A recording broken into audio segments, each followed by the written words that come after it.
Hey, what's going on, everyone? It is David Palmer, the Leo King, and Craig Skidmore here at highvibe.tv for Deep Love Tarot, your weekly love horoscope for the week of October the 19th through the 25th of 2020. We're almost to Halloween's full moon with Uranus, but we're not there yet. This is the... Not yet. This is... there's a lot to say. I just want to say this real quick. Welcome to the weird world. If you thought it was already weird, it's almost like people are comfortable in the weird world now. Maybe, maybe not. We're going to find out about your love story. But first, before we get to that, I'm doing an amazing special video. These are like how I did last year, Destiny's Call, which did predict everything that happened this year. 2020, What's Next, and Battle of the Gods. This one's Climax 2020. I took all the comments on High Vibe from everybody that gave me their input of what they liked and what they didn't like. And I just went, okay, what does everybody like from all three? And what does everybody not like from all three? And I'm combining that into all forms. Plus, after on Thursday, don't worry, it's from 3 p.m. Pacific till about 5:40, or I think we moved it to 2:30. Yeah, 2:30 to 5:30. Yeah, 2:30 to 5:30 Pacific. So everybody can watch the debate, which already I think is going to be a crap show. And then moving, full disclosure, if you're a member of High Vibe, to go into a deep talking realm with me and Craig to go over everything that I discussed in this 3-hour presentation that I'm doing about what's coming up. So make sure you go to highvibe.tv, not only to be a member, to get videos every day, like my daily video horoscopes, my sun sign horoscopes weekly, my weekly intuitive, my weekly tarot, full disclosure, of course, deep astrology in its full form with all the charts that you can see in the whole show in its full entirety. And we have so many other shows, so many other great talent. Make sure that you check it out. And this video right here, 2020 Climax, oh, you're just throwing shit on me, dude. Like, I just don't even know what I'm going to do next. And, you know, Checking it up. I don't know. I'm juggling today. So make sure that you check all that out. So much awesome. And get on the links on here. My favorite is the Apple TV app. That's what I watch it on the most. I like watching it on 4K TVs. I don't like watching it on my phone. And the link some people choose phones over televisions now. Have you noticed that? It's easy. They're connected to us. I know. My moon and Taurus, though, wants the quality. So it's up to you. We've got all the apps. And they're free, by the way. And like Spiritual Dance Music was popping Friday. That it was. That's on High Vibe, and it's here on my YouTube that you're probably watching right now if you're watching it on here. So That it was. Anyway, to get to this week, Boom. What are you feeling like right now, brother? With love? Especially because we're what? What are we coming into this week? Oh, big time? That big time Scorpio party, baby. Scorp. What up? I think that things are changing. You know, big time. It's I'm somewhat at a loss for word, because I think where I was saying that it's like it feels like the energy is heavy yet calm at the same time. That change is just around the corner, and it's rearing its beautiful head, not its ugly head at us, but it's rearing its beautiful head. And time going to be for some transformation and some popping out of the box, like a one of those type of situations are coming right for us. So I'm ready. And actually, smoke show this weekend, baby. So I feel like that was like a very Libran answer. I was looking for a Scorpio. I want to get something deeper out of you here. How you really feeling? Just what I said. I feel like there's some deep transformation coming. I think that there's going to be some truths being unveiled. I think that people are going to be stepping into a newfound knowledge of themselves, about their partners, about the direction that their love is heading. I think that the darkness, so to speak, the shadow figures with inside yourselves have been knocking at the door, and they're ready to be set free, baby. Let that freak flag fly. Are they Casperish, or are they more like the Ring girl? Or a little bit of both. Did Casper and the Ring have a baby? Wouldn't Casper already be a baby? So I don't know. Didn't Casper have like... Yeah, Casper is a minor. Yeah, so that wouldn't work out. That's like that one video of that girl saying that Barron Trump should get, you know what, up the butt. And she's like, no, not a minor.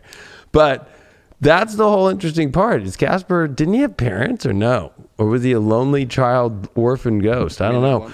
I feel like you're right. It's definitely going to be massive transformation. And I think that it's going to be in such a place, though, where it's going to blow people's minds. I feel that this is an amazing moment to get your shit together with relationships, and an opportunity that you don't want to miss with Venus trining all these amazing, well, they can be amazing, especially for a trine, Saturn, Jupiter, Pluto, and Capricorn, and Virgo. So, but even though Virgo is not the best place for Venus at all, but it is kind of like, these are your opportunities. Like, you better take them. You can make stuff really real. You can make things real right now. And if they're not real, and if they're fake, they're not going to make. I feel like fake stuff is going down, like the Titanic. I can hear all the music starting to play in the background of all the relationships that are fake, and all these big Titanics just going down, and everybody's just like, no, I'm gonna keep playing the music in this moment, and then when the ship cracks, you know what I mean? Like, oh no, not up in here. And James Cameron already running, I'm gonna make a movie of it. You guys didn't make it, huh? I got out of like movie making. I'm making a reality show now. That's what I'm feeling. I'm actually going to zoom that camera in just a little bit more behind you. Zoom it in? The one behind you. Oh, I was about to say, I'm like, we're pretty much in, right? Look at it. People are probably tripping tonight. Like, this motherfucker's in a sweatshirt, a hoodie tonight. It got a little cold tonight. Fall is upon us. It is on us. You have to realize, though, being in Southern California, it's not like, this is like the thickest we get. You know what I mean? I might wear like a really nice pea coat if I go out to like a nice dinner in Beverly Hills or Hollywood or Newport Beach or something like that. But anything else, no. Yeah, I had some friends visit last year for my birthday from Colorado, and they're like, "What's the weather like and stuff?" I'm like, it can get a little cold at night. You know, it's been a little chilly here, and so I picked them up from the airport. It's like 90 degrees, and they're both in jeans and sweatshirts and shit. They're like, "This is gonna be cold." I'm like, "Well, it's cold for here, and the moisture in the air can get a little crispy at night." I guess I didn't explain it well enough. Being by the water though, there is that moisture in the air. It gets a little crispy. Well, that's what's weird. Like, I'll be in New York or I'll be somewhere and it'll be like 20 and I'll be like, oh, this ain't that bad. It's the moisture. And then here it'll be like 62 and I'll be like, I am freezing my butt off. I don't even know how to handle this. And then East Coasters will look and be like, this is amazing. It's wet. It's great. The wetness in the air. And I'm like, I don't know what to do.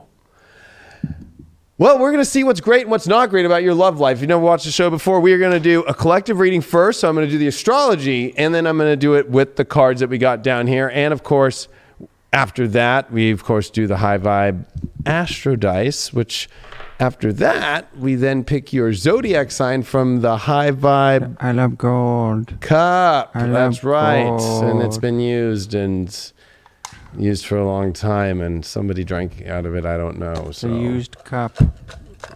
It's the show that I actually have shuffled all the cards already, and of course, you never know what sign's coming out next. So it's the most like true form of tarot I think you could ever do. So I say we go right into it, Mr. Craig. Let's do the collective. Remember, when we reach 1,000 people in here, we can do a 1K collective where you get to pick a person in your head, and then I do a reading and I tell you what's going on with that person or what's going to happen with that person. And we usually hit it. We've been hitting it lately, but we did go on late tonight. I know it's been late. The media, though, it just kind of happens. Media is media. All right. I'm going to be very blunt and very honest with you all.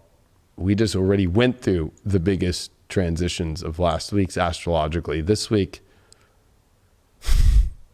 it's still heavy hitting with all the aspects of Saturn, Jupiter, and Pluto and Capricorn, which of course hasn't happened since 1284, and they're all direct, and we're starting to see in the world all these things pop up. But really what has happened is from the effects from last week and the new moon, and really even this weekend with the sun finishing the square to Saturn, it's like everybody's ready for a major rebalancing and harmony, and they are willing to do the hard things that they might be afraid to do, expand and just do it. So when it comes to love, you got to make those things that you're scared to do happen. If you're scared of getting out of a relationship, you got to face that. If you're scared of going on dates again, you gotta get over that. If you're scared of going into relationships, you have to get over your fear of that. This is the week with the sun coming into Scorpio, with the sun finishing in Libra though here, all the way up until Thursday. It's not gonna be till Thursday we get to the sun in Scorpio. And I do want to say that this is a big transition because this is where the sun goes down into the darkness, but it's the darkness that brings the light, the transformation that Craig was just speaking of earlier. And there's a lot of mutation that happens here. And because we have Uranus and Taurus, because we have Mercury retrograde in Scorpio and Mars retrograde in Aries, so many retrogrades, right? That these two major ones that are the ones that really affect us, Mercury retrograde and Mars retrograde, are both in Mars-ruled signs. And now the sun's coming into Scorpio, which is a Mars and Pluto-ruled sign. And there's so much activity with Mars and Pluto energies right now that this is all about, like, you either do it or you don't. Like, you don't get anything if you don't take action. Nothing happens. And when you don't do anything. So you're going to have to realize in life, you just can't sit around and keep pushing things off, because that's where things get tricky this week, especially just watching Venus with the great aspects to Saturn and to Pluto. We're ready to receive and we're ready to have the reality in relationships that we want to have, but we have to be willing to take the action and go, you know what, that's not what I like, because Mars is very simple. I like this or I don't like this. Scorpio is very simple. I'm either all in or I'm all not. I either want to be with you in bed or I don't, you know what I mean? Like, that actually, I think there was a study, I forgot how many seconds apart thoughts of sex come up, but it's kind of crazy. It's anywhere from like 6 seconds for some people to like 45 seconds, especially if you're like in an environment of people. Those thoughts come up in life. So it's like Scorpio is the thing that, like, especially with Mercury retrograde, dealing with your thoughts, instantly if you're like, I could do that or I wouldn't do that, even if it's like going to be, long down the line after dating, or even if it's your partner that you've been with for years, out of nowhere, it could be like, I don't think so anymore. Like, you don't look the same way, or I don't find the way, you know what I mean? Like, things can change. Scorpio is all about change. I hope everybody's ready for change. Let's see what the cards have to say. Well, we did get the Queen of Wands in reverse. So I think I do like this card in a way, but I don't. I like it because it's like, let's just be all okay with that. In the past, in our love situations coming up to this week, we feel like we've been stupid, that we've made dumb calls, or that we feel like things that were going to be really beautiful and the ultimate love just haven't gone that way. So we're not in a state of repair, but I would say that we're in a state of, oh man, it'd be really nice for it to work, and I don't want to have it not work again. Like, and I would say that this would be PTSD in a way of like, oh, it might go wrong. This also is going to be revealing for those in partnerships, if they are not built upon true happiness and love, that you can't keep building, some sort of foundation and some sort of security around that it will just turn the corner. You're going to have to like deal with the truth, here. But for, I think, everybody right now, we all feel kind of like,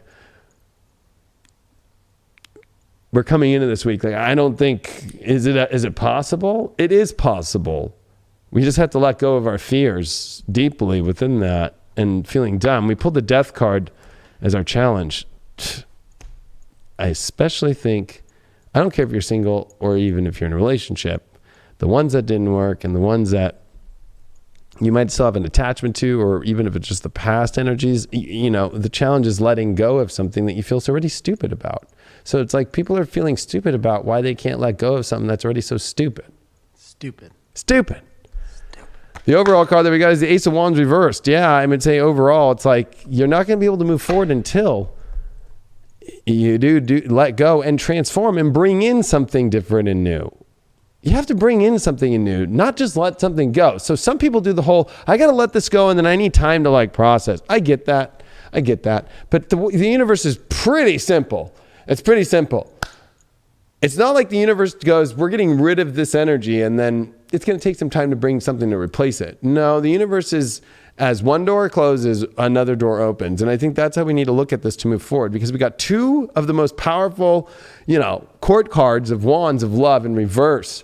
And the thing that's causing that issue is the Death, which also means the transcendence, and even orgasm comes from the little death, French-wise. So I feel like it's like there is something to say about this. Not being afraid to integrate into the truth, whatever that might be, if it's a complete ending or it's the ending of your fear of the love story in life. And the way that we can get through that challenge, we got the Magician. Wow, it's time to go make magic. So let's put an end to things that aren't magical and allow the magic stuff to come in. That's how we get through it, because the Magician is connected to as above and so below, and knows that we are, as humans, conduit between the universe and this physical reality we call Earth and so forth, so that we're the ones experiencing it, and we're the magicians that are experiencing this reality. The reason why we feel stupid about love is, wow, we got the Five of Swords in reverse. It, we put our best effort in and didn't feel like we got anything back in return, or we feel like the other partner didn't put up enough energy. There's something here about energy was not tried hard enough, that it wasn't put enough effort in, or maybe we just weren't that into it either, right? So, but overall this week, if you're not that into it and it feels stupid to you, then don't go into it or don't do it. You know what I mean? Like, if you're not all about it, then definitely don't do it, especially as the Scorpio season's here. When it comes to the Ace of Wands, we did get, wow, we got the Sun card. So honestly, we need to go be the essential, true soul of ourself. That's in the purest form and the pure light of who we are. It doesn't have any darkness to it. It's just like, go be yourself. Go be who you are. Go experience who you are. Don't have all these thoughts and worries and concerns of what other people think or how it's going to affect your world, because love creates your world better. And that's how you're going to move your world and not be stuck, so you can move into that angelic realm of the ultimate happiness in life that it's trying to get you towards. So being that the Sun card popped up, that's good. I would say that this is all about just being fully who you are. And anybody who's going to try and change you or tell you that you can't be who you are, like, it's just not going to work. You know what I mean? Like, I don't know. It's like, even if it's dating or even if it's in your partnership, if they're forcing you to be like, well, I only do this, or people that have lists and all these kind of things, it's like, just go be your true self. You're going to see more show up and more happen. And I pulled 2 now overall. So we're going to see what we got here. We got the King of Swords is the overall for this whole reading. And wow, we got the Sun card again, but in the spirit. So this is us rushing fast into our soul out of nowhere. I'm going to be honest. This might sound crazy. Very fast transformations in love are going to happen that are doing it to connect us to our true self. Fast. So if you're somebody who likes things slow, and you're somebody who's like, I don't know, with the Death card popping up, that's like blocks and fear of transformation, and that Magician card there trying to help you through it. If it's not like wham, bam, fast, because Knight of Swords, he comes in, rushes in, saves the day. There's a fire in the building, whatever. It's like the fireman. Let's go. Oh my God. It's like, there are people that are afraid of that in life. They're afraid of that power of love. The Sun card, and look at all the cards that are backwards. Not trying hard enough, Five of Swords reverse, and Queen of Wands reverse, not stepping on the throne and being the ethereal fucking love queen. Like, come on. That's what I'm picking up right here for the collective overall that we're going to see. And of course, we'll go into your zodiac signs after this. We got 7th house Sag Venus. Woo! It's going to be adventure and love this week, and also needing to make sure that we understand that it's time to open up the doors in our love and our perspective and our belief systems about relationships and love, and try the adventure out. Seek in the understanding to be wider when it comes to our perspectives and wider of understandings, and be fun and be positive and be fiery too. There's got to be that fire element to things. This is definitely about expanding and also trying to understand relationships from another complete different perspective in our lives. So it also has good luck. I'll be honest with you. It's been a while since we've seen anything like this, even in the astrology itself. So yeah, I like how you bring up the expansion too, because it's almost like there is maybe like a loss of desire, a loss of even self-appreciation and the sexiness and the love that you hold within. You know, you might have lost that kind of along the way within this relationship, or the start of your relationship, or even the ending of the past relationship that you've kind of carried further too. You know, and it is about building within yourself. It is about that appreciation and finding that love within, so that you can move forward, whether it's with this relationship or whether it's that relationship with yourself. You know, but there has to be that form of self-appreciation. There has to be that desire, you know, There has to be that knowing that you are worthy and knowing that you have that sex appeal, knowing that you have that love, knowing that you can get that partner that you want. But what do you actually want? That's a question that you have to kind of ask yourself going forward in this Scorpio season. Yeah, I think that you're right. I think that we have to get to, like you said, the questions, the existential depth, especially with Mercury retrograde in Scorpio. It's like, this is where it's like, I've been calling it the buried treasure. We're all looking for that buried treasure. And we know when the treasure map, it's like City Slickers. Remember they were looking for that treasure? Mm-hmm. It almost feels like we're on City Slickers in love. And I think it's like, is this shit fake? You know, Billy Crystal's just like, I don't, like, what the heck? And then there's moments where he really believes it. I think that, though, there is a buried treasure. This reminds me of the Count of Monte Cristo, too. But not to use it for some sort of revenge on some past relationship or something like that, but to just go. Although some people might go for revenge, or some people might be just trying to find buried treasure to seek out their old ex and get them back. I mean, that's how intense the energies are right now. So, interesting. Let's see what the first zodiac sign is. How many people we got in here? We're at halfway. Share the video out if you want to get the 1K collective. It's been weeks straight. What's going on? Gemini is the first sign. By the way, happy birthday to all the Librans out there. And this week it will be the Scorpios. Happy birthday to Anne. Yes, and of course, today. Anne, happy birthday.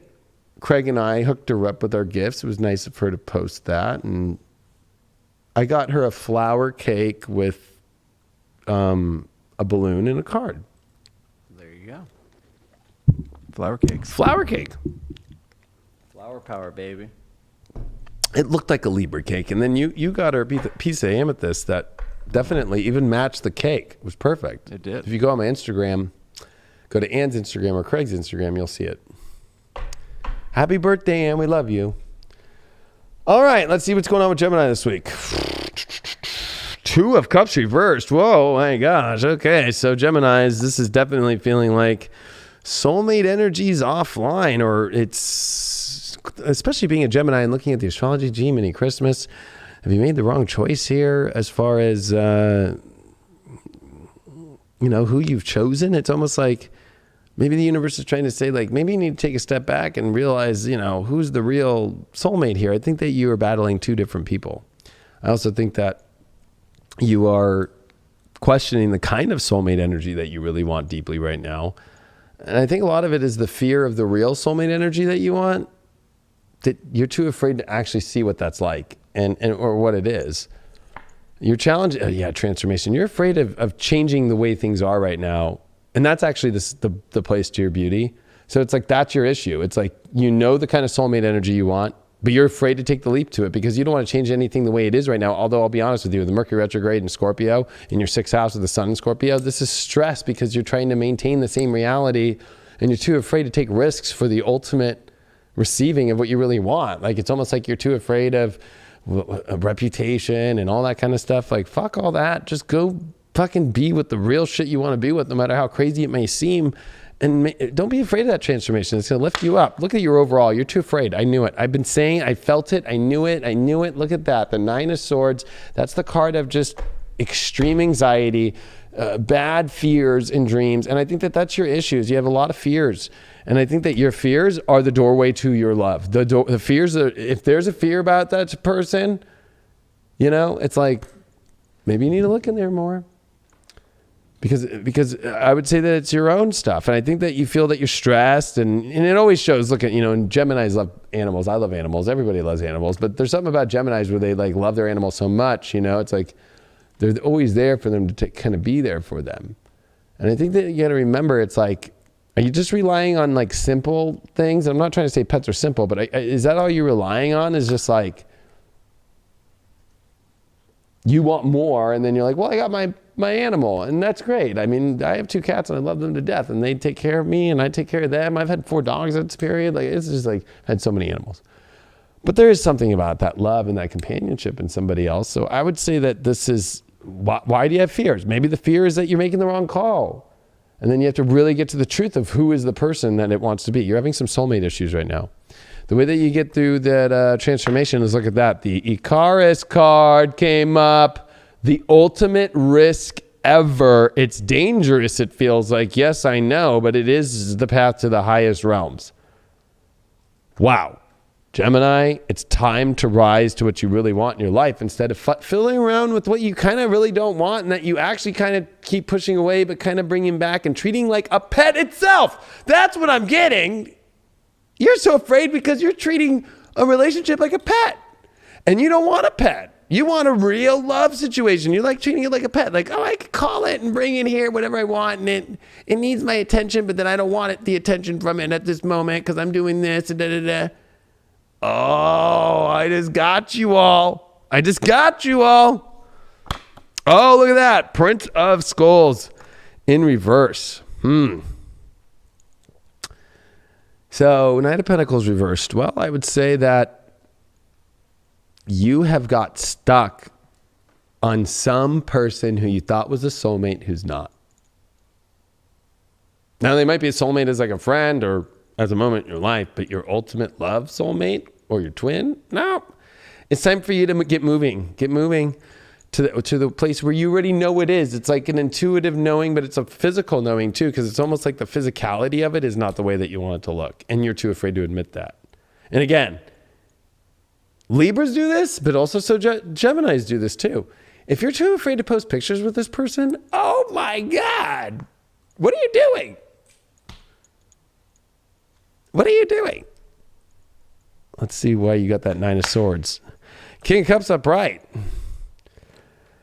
Gosh, everything will go so much better unless you admit that you're afraid of the truth to go for what you really want in your life. I mean, you'll be able to handle any emotion. I think that your number one fear is control of emotions. And I think that actually the idea that you can fully control your emotions in life is just ridiculous, right? Like, feelings are something that are many rainbow colors or many different aspects in our life. They come and they go in so many different ways. Like, to be a King of Cups means that you are willing to accept emotions as they come out and do the best at handling them and are not afraid of any color of the rainbow, whether it's dark to beautiful, to come up in life and to be part of life. But it's like you just want to keep the crayon box one color, but that means that you're not going to express all your feelings, which is going to limit you. And that creates stress. That's actually what creates anxiety. That creates a panic disorder. That creates mental health issues. It's emotions, and everybody's wanting to feel one way only, because then you don't experience all the field of the emotional realms. And you have Venus in your, fourth house right now. And it is making the trines over to the eighth. Like, you need to get to the real shit. You can't be playing with toys. You can't be playing with pets as people as pets. Well, you pulled the Lovers card, so this is a big week for you. Holy shit, as your overalls of the whole entire reading. And a Mercury retrograde, which is in your sixth house. You definitely have to rethink who is the lover of your life, and that's also with that Two of Cups. I would also say that this is a reinvention of the way that love can work. And I would say that, but you need to be smart. If it's not something that you're willing to show, it's not something that you're like, holy shit, this is going to be the ultimate risk of my life, and I know where it is. You know where that is, but you're afraid to actually even get near that territory. I almost feel like you're like afraid to get near the real shit. So you're playing around with the fake shit. That's fine. If you want to play with Play-Doh all day, that's great, Gemini, but it's not going to work forever. Look at Gemini, Uranus, third house. Yeah, it's time for you to actually make the craziest moves of your life in your head and your environment and do what's exciting. You're bored. You need stimulation. And why are you playing around with the boring? It's like you've been transformed by hanging around boring people. It's time for you to find partners and lovers and situations, or your partner needs to fucking spruce it up a little bit here. They need to fucking get out the slip and slide because fucking shit's getting boring. And if you already know they're a boring person, run. There's definitely that aspect of that self-limiting or just somewhat holding them back when it comes to embark on a relationship, or even just having the confidence within in themselves to make this relationship work. Where is it that maybe you've been stuck in your head or somewhat, or blindfolding you, so to speak, on there to begin it with, that you're kind of letting that love pass you by, that you're kind of letting these experiences pass you by, and you're just sitting back, not fully expressing yourself, not fully expressing the love that you're trying to show and that you're trying to bring back into the world. You know, I think it's time that you realize who you actually are so that you can begin this new path of transformation. Yeah, I think they're dealing with placeholders. So I think that you're right. It's just with the wrong person. It's just like they're with placeholders. It's like, just sit here and be my little pet for a minute whenever I want you. And then fucking, but the real shit that I want, I'm afraid to deal with. And I don't want to go to relationships. So I'm going to pick the fucking side bitch. You know what I mean? Or I guess side dude for chicks, right? Side dude. Dudes can be bitches. Side dude. Everyone can be Oh, yeah. Actually, you know what? There are more dudes that act like bitches nowadays. So you know what? Like, girls, you're dealing with a side bitch. You're not ready to face the real masculine, maybe. Maybe that's what you're afraid of. Damn, it's going to be a good show tonight. I already feel it. Virgos. Wow, we're just getting all the Mercury signs over with right away. Boom. Going to be a good show tonight. What's up with the chat? 555, I love that number. Those are my numbers, but let's go. Wake people up. If people are not, you know, it's 2020. The whole concept, and even if you understand the business world and all that, you're still living on that old clock and that old calendar. You're already behind. All right, let's see what's going on with the Virgos this week. You did pull the Moon card reverse. This is having to deal with some really deep emotional situations that have been suppressed, that you're suppressing. They need to come out. These are the creepy crawlers that honestly, the tank is full. It's starting to feel like, you know, what is it called? Like if you were out, you know, like when you're out on a property and you don't have sewer, you have a septic tank. Yep. Septic tank emotions going on here. But this is suppression, addictions, you know, all these kind of things that you do to suppress the emotions you're going to have to face, and that's affecting how your relationships are going. This is also hidden emotions. And this is also just your overall comfort. I mean, you are dealing with Venus in your sign. It is in great aspects to all this Capricorn in your 5th house, but it is squaring the nodes, and that is happening for you in, you know, your 10th and your 4th house. So I would say that you're definitely in a weird suppressed emotional state, and your issues, you don't even know where you're going. You got the focus card, and this is a card of aiming and knowing where to aim and where to go in life. And I think that with relationships, that's your challenge, is like your focus is, well, look how funny. It's not focused on how you deal with emotion, how you deal with the emotional waters, especially the suppressed ones and the ones from the past that are dark that you try to push away. And that leads us to the Star card reversed. You know, it's like, this is a card needing, it's like a toxic cleansing, right? The Star card gets refreshed. It's naked. It comes out to the Tower. So I feel like it's like, you're going through Tower moments, like, oh, this didn't go the way I wanted in a relationship. And instead of like accepting that and taking a shower with it energetically, it's almost like, this is like a warning. I feel like, don't like continue to just hold that energy. Like you need to step into kind of a this is a very deep cleansing needed. The Moon reverse, the Star card reverse, these are cards that are trying to bring out and refresh, and they're reversed. So it almost feels dirty, which is the last thing a Virgo wants to feel like.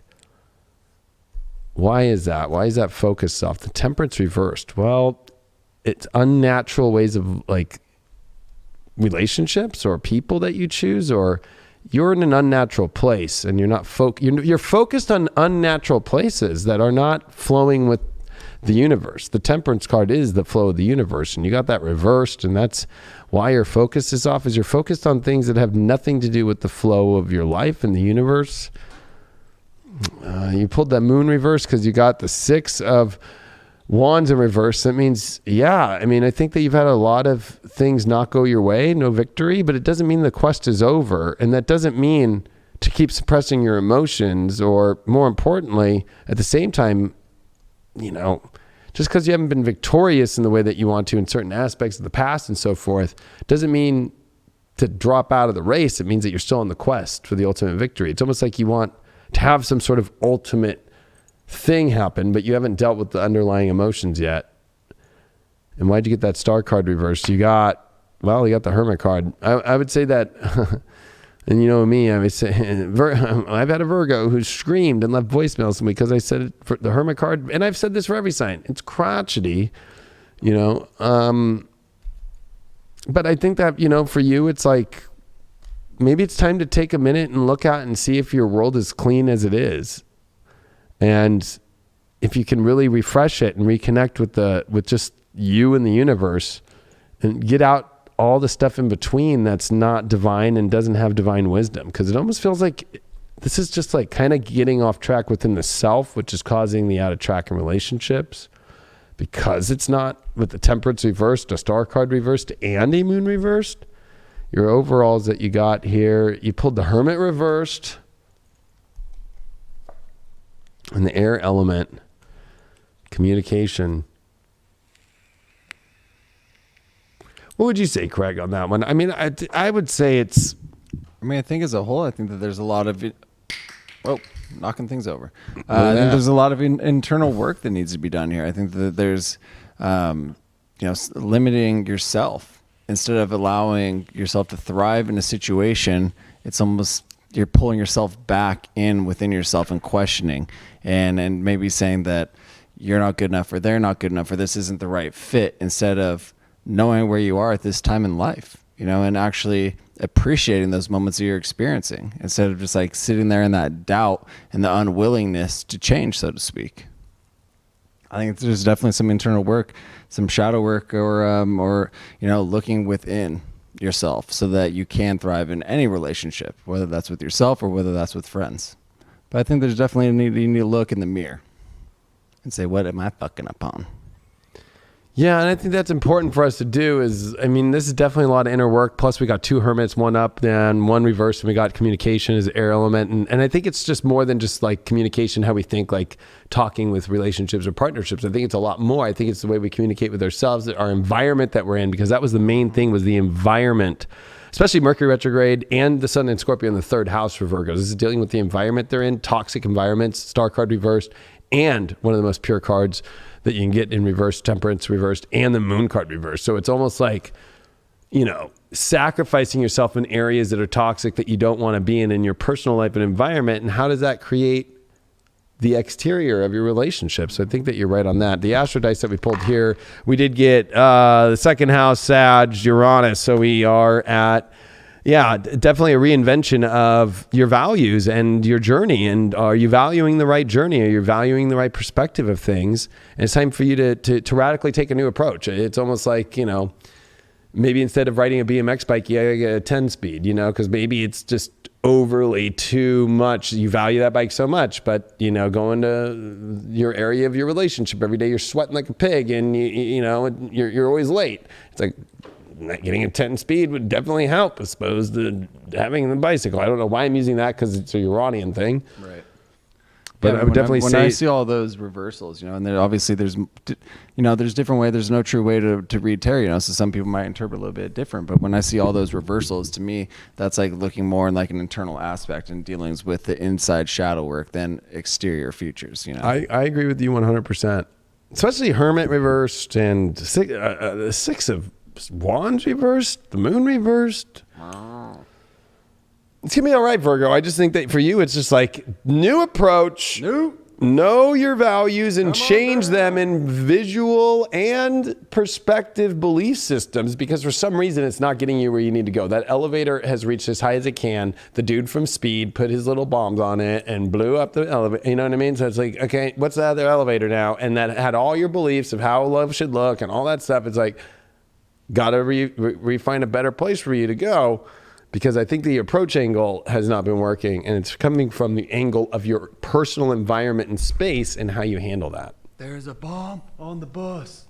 Get a little Keanu out there. Mm-hmm. Keanu takes the subway. Yo. Keanu takes the subway. You know, but it is. He does. But, you know, Matrix 4 is getting done, so it's good news at least. Might say the answer to 2020 is Top Gun Maverick #1, and then #2 would be Matrix 4. I'm just kidding, it would be the other way around, but still. I'd say that the key to 2020 is 2020 Climax live this Thursday, 2:30 I always, p.m. you know, because I'm looking Pacific at, just so you all know, it's Scorpio season coming up here, so I'm going to be transparent. There's a screen in front of me, a 65 inch, right, that I'm able to know which camera Craig puts it on and all that stuff. But when I look at it, my instant reaction is to go this way, you know what I mean? Because that's where it is on the TV. But when I'm actually doing it, I'm like, oh, wait, hold on. Bam! So I got to get better at that. I need to remember it's like port, starboard, need to know that. I was in the military and the Navy. Port's always, you know how you know port? 4 letters. Port, left. L-E-F-T is 4 letters. Port side, left side. Well, it's the same amount of letters as love. It is. So, you know, maybe that's why people drink port when they go on a date and they're at dessert. They drink some port. Hey, I mean, we used to go down to port and there's some stories back. That was 10 years, 11 years ago. But maybe on full disclosure, if you're a member of High Vibe, you can get into those stories. We don't give those stories on YouTube, especially in this YouTube environment. But that's why we have High Vibe TV, which you can subscribe to down below, and you get all the real stories and all the real shit and all the deeper parts of the astrology and so forth. But I was going to say, special night. Yeah. that was a very I mean, because there's 2 different versions of the way that night went from your version and then my version of events, right? Like especially I had a blast. especially that was in the days when I would DJ for like 5 people. Yeah, at a restaurant. Anyway, who's next right now? Who's the next sign? Who do you think? You're the Scorpio. Who do you think's next? Just use your little spidey senses for a second. Air sign. You think it's an air sign? Yeah. No. Pisces. Almost. Hey, you got close. You got close. Pisces in the aquariums. The big Aquarian jump. If you watch High Vibe, you should see the Aquarian horoscope, but I will just give a little away. Pisces, are you ready to be Willy and Free Willy and Free Willy? Don't you want to get out of that cage? Don't you want to get out of that cage? Well, you got the 8 of Wands. Well, these are the arrows of love. You know, they are moving in a new direction, though. You have to remember that. Look at her. She's like, I ain't looking back. I'm looking in a new direction. Ooh, Pisces might have a whole new look around. Just going to be honest. It's okay to look. Pisces, you are a fish. I mean, you're in the water. You better be looking around or else you're going to just be, you know, like Mr. Limpet losing his glasses and going around the sea. But I would say that, you know, 8 of Wands definitely is bringing up here. It's time to look, where is the universe putting you in a new direction with love and relationships. Your challenge card is growth. You're afraid of the evolution. You've reached, you know what's crazy is this keeps coming up for Pisces over and over and over again in the last 24 hours. This is the issue. You are done with the story that you've been in, okay? I know it might sound crazy, but you're too afraid because you think growth is going to take you into, let's use a Pisces reference, an Alice in Wonderland hole. That's where you're going to get everything anyway and you're going to grow. But for some reason you think that's just too crazy and you feel stuck. But maybe it's the arrows of love that will take you in a new direction. Sometimes Cupid comes around to, you know, it's not like when Cupid's arrow hits love, it's not like it hits you in the perfect spot. It hits you in the spot that's going to be like, what the hell? Why? I think Cupid usually hits in the butt. You know what I mean? It gets you moving. Right in the butt cheek. What if Cupid just hit you in the ball sack? That wouldn't feel too good. Or maybe it would. Maybe it would add. I think that's probably where immaculate conceptions come from. Maybe. I mean, you know, maybe that's yeah. I can go into that whole subject all day. 5 of Cups in reverse overall of this part here. So, you know what? You know what's so funny? It's like you're afraid to face sorrow, even though it's not the sorrow. You've been going through sorrow in itself, and it's like when you finally like drain out the cups finally, which ironically in this say you're at the edge, you're already at place where you've experienced sorrow, but you're sitting in it. You're sitting in things that already are done. And you don't need to. I mean, Craig likes to cook a lot, right? It's like you just don't keep things on the side burner burning for too long because actually that could overcook it or actually go bad. The trick is you stack the meat on the side burner so that the juices flow into each other. I don't know why. I was thinking more like, you know, when you have like, I don't know, mashed potatoes or baked beans or something on the side. That's for someone else to do. Okay, so I'm the smoke show, baby. all right. So I'm just trying to say that, like, you know, I always heard that if you left something on simmer for too long, it could go bad. Yeah, well, you know, that's I'm not a cook, so, you know. It definitely can. It definitely can. I mean, you know, I've been on my own since I was 18, so I learned that, like, 18-year-olds, like, you know, military, like, you know, cooking in the barracks way. And Well, I mean, yeah. I mean, it's with steak. It's with the, you know, it's with anything. With chicken, you know, you dry that shit out real quick. look what I got.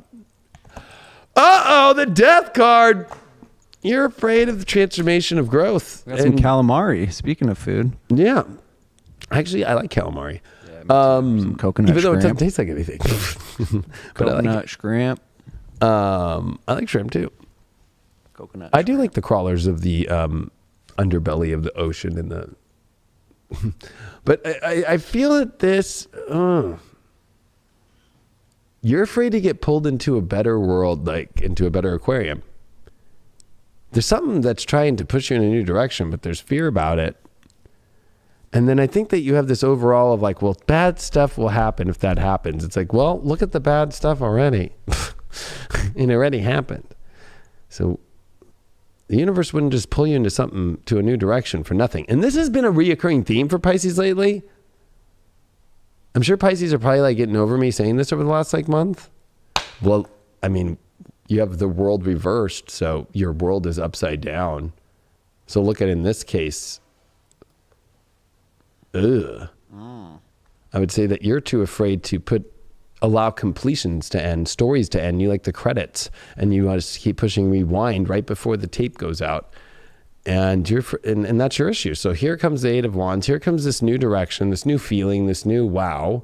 And then it's like, oh, but my world right now is not closed. Like I think Pisces can get in complicated situations too, like over like being like, oh my God, look at this amazing thing, and oh my God, but I forgot, I need to like cancel the situation I got going on here.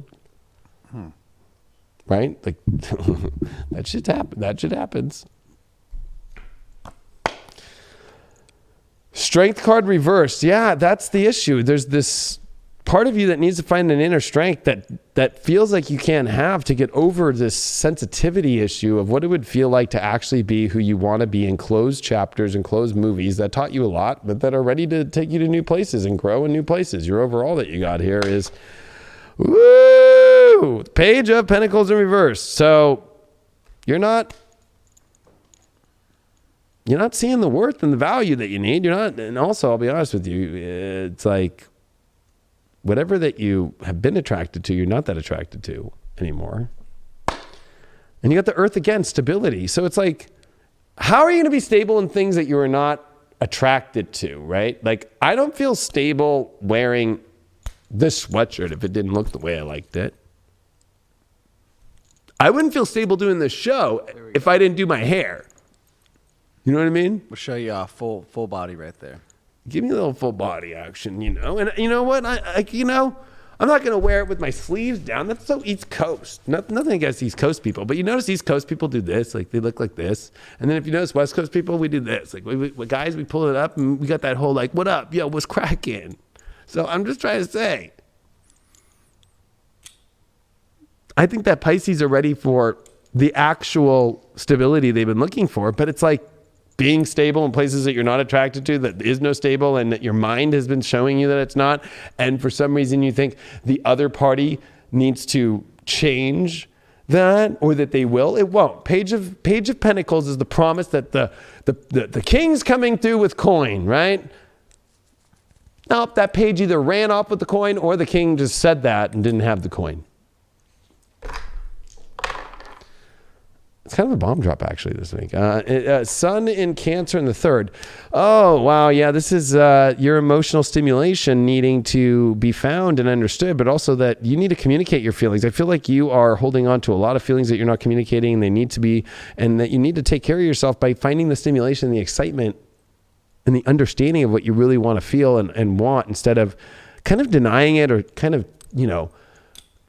staying busy another way. It's almost like being ADHD and being like, I need to get this done. I need to like face the deepest truth of my relationship situations. But no, you know what? I'm Go do this. Like, that's not going to work anymore because it's affecting your emotional security in yourself and the feeling that you're not feeling at all. Yeah, and it's not, not allowing yourself to receive the message of goodness or receive the message of change, And it's like maybe you're only seeing it as doubt instead of seeing it as an opportunity to progress forward. It's the way that we look at the messages that are placed in front of us. It's the way that we interact with the individuals that show up with those messages, whether that's ourself, whether that's spirit, whether that's actually an individual saying like, no, this needs to change within the relationship. No, I need to change, or no, you need to change to make this work. How are we actually going to take that into our lives and apply it? That's what it truly comes down to. Are we hearing the message? Or are we just seeing it on like a surface area and just saying, no, it's okay, I'll brush that off because it's not necessarily important. So what is actually important to you? Is it important to change? Is it important to embrace that individual? Is it important to embrace yourself? That's what you have to take it as, but you at least have to hear the message for what it's worth. Hear the message, from spirit or from that individual and actually embrace it and listen to it fully rather than brushing it off. Yeah, brushing things off is not good in life at all. You know why? Because it collects. That's what really karma is too, right? Mm-hmm. Pushing things off in life. Sweeping it under the rug. Pisces, you want to keep those gills nice and clean, you know what I mean? All right. All these are different sizes and all that, so I'm always like, I know. Cancer. Because I wrote them. And if you're watching, you're probably not, it's your birthday night, but can tomorrow please we cut new ones for the show, all the same size? Oh, you want the easy way out, huh? I mean, this is a very Scorpio way to do it. I like the enthusiasm. I like the rawness. I like just fucking getting down, just ripping them and throwing down a Sharpie and just fucking like throwing them in a fucking used cup and just fucking being like, hell yeah, like it's cool. But it would be nice to have that Libra to add to the gold cup, like just perfect. Like I'd like to just perfect. Maybe we need a bam, like a magic 8 ball. Well, because you know what happens is it makes me feel, oh, I'm just gonna pick the big ones first, because but I purposely don't do that. So then it's like, but then am I avoiding the big one that it lands on? But I'm only gonna land on the big ones because they're in there. We live in a throwaway society, so I'm just trying to do my part to save the world. Really intense 2020 issues that come up in life now. I'm trying to save the world one piece of paper at a time. I know, and I'm trying to tell people like these are our issues in life right now. You know what I mean? Like, do I drink my strawberry lemonade, or do I drink my Sprite, or do I drink water, or drink my Powerade? Why don't you do all of it at once? I mean, I'm doing 3. So if you're questioning my sugar intake, that's one thing. But if you're questioning my hydration, that's another. All right. So we're going with Cancers right now. The Magician pops up. Okay, Cancers. You know it's magic hour. You know it's magic time. You know you're connected to it all. I feel that right now, especially Cancer, especially with the sun coming into Scorpio, this is a big week for love and relationships. This is a Mercury retrograde in your 5th house of love. This is a big time to be a Cancer. It's time for the magic. But being a magician's not easy because you got to follow the divine magic and what the universe is saying. You just can't kind of be like, I'm a magician, I'm going to make it however look the way I want to. No. You got to see, okay, I'm a magician, I'm understanding of what the universe is saying. Your challenge here is air. Okay, your mindset on things and how the environment is and the communication element. And, air rules all 3 air signs, right? So it's like Gemini, communication, Libra, relationships, and Aquarius, innovation, moving forward. That's an issue for you, all 3 of those right now, to be the magician in your relationship life. That's the old card. Let's see what we got here. With the Knight of Cups reversed, well, you're stuck emotionally. And that's the card of being literally stuck emotionally in the mud emotionally. You don't know what to do. I think that you have to be the magician now, and you're going to have to use that magic within yourself of understanding your divinity in self and the beautiful self that you are to move you through. And I think that you're stuck in your head, which is then causing you to be stuck in emotions, which that creates a lot of tension. I'm not going to lie. And especially as this week, the moon comes to Capricorn when the sun comes into to Scorpio, and it's going to be with Saturn, Jupiter, Pluto in your relationship house. Wow. We're going to start seeing big Mars, square that moon. And also we're going to see Venus trining over to Saturn and Pluto, which for you would be communication stuff, environment, based upon the relationship you're in, is like, is it healthy or is it stopped and is it not stimulating anymore?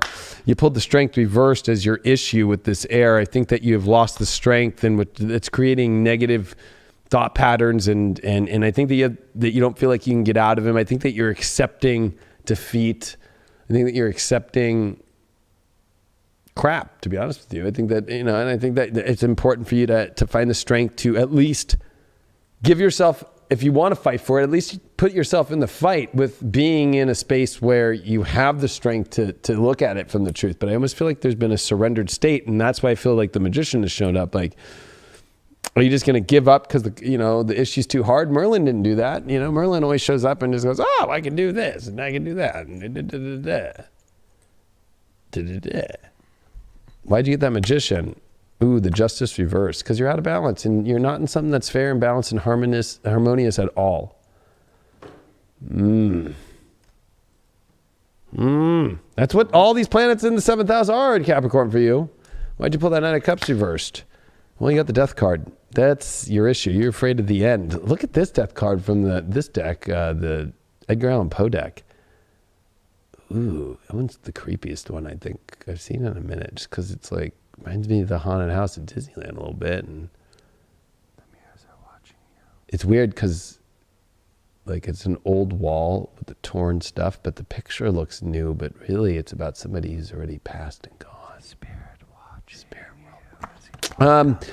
So I would say that that's your biggest fear, is why you're stuck emotionally, is the end. You're afraid to face the end. And sometimes facing the end will create a new beginning or refresh the whole situation or just end it and move you to the better situation. But this is getting intense. Unfair, unbalanced relationship issues right now that are causing you to be the Magician, or are you not going to be the Magician because of that? You don't have the strength to face the environment, the communication, or the relationship stuff. And a lot of it is you're stuck emotionally because you're afraid to face even like death itself of the relationship situation.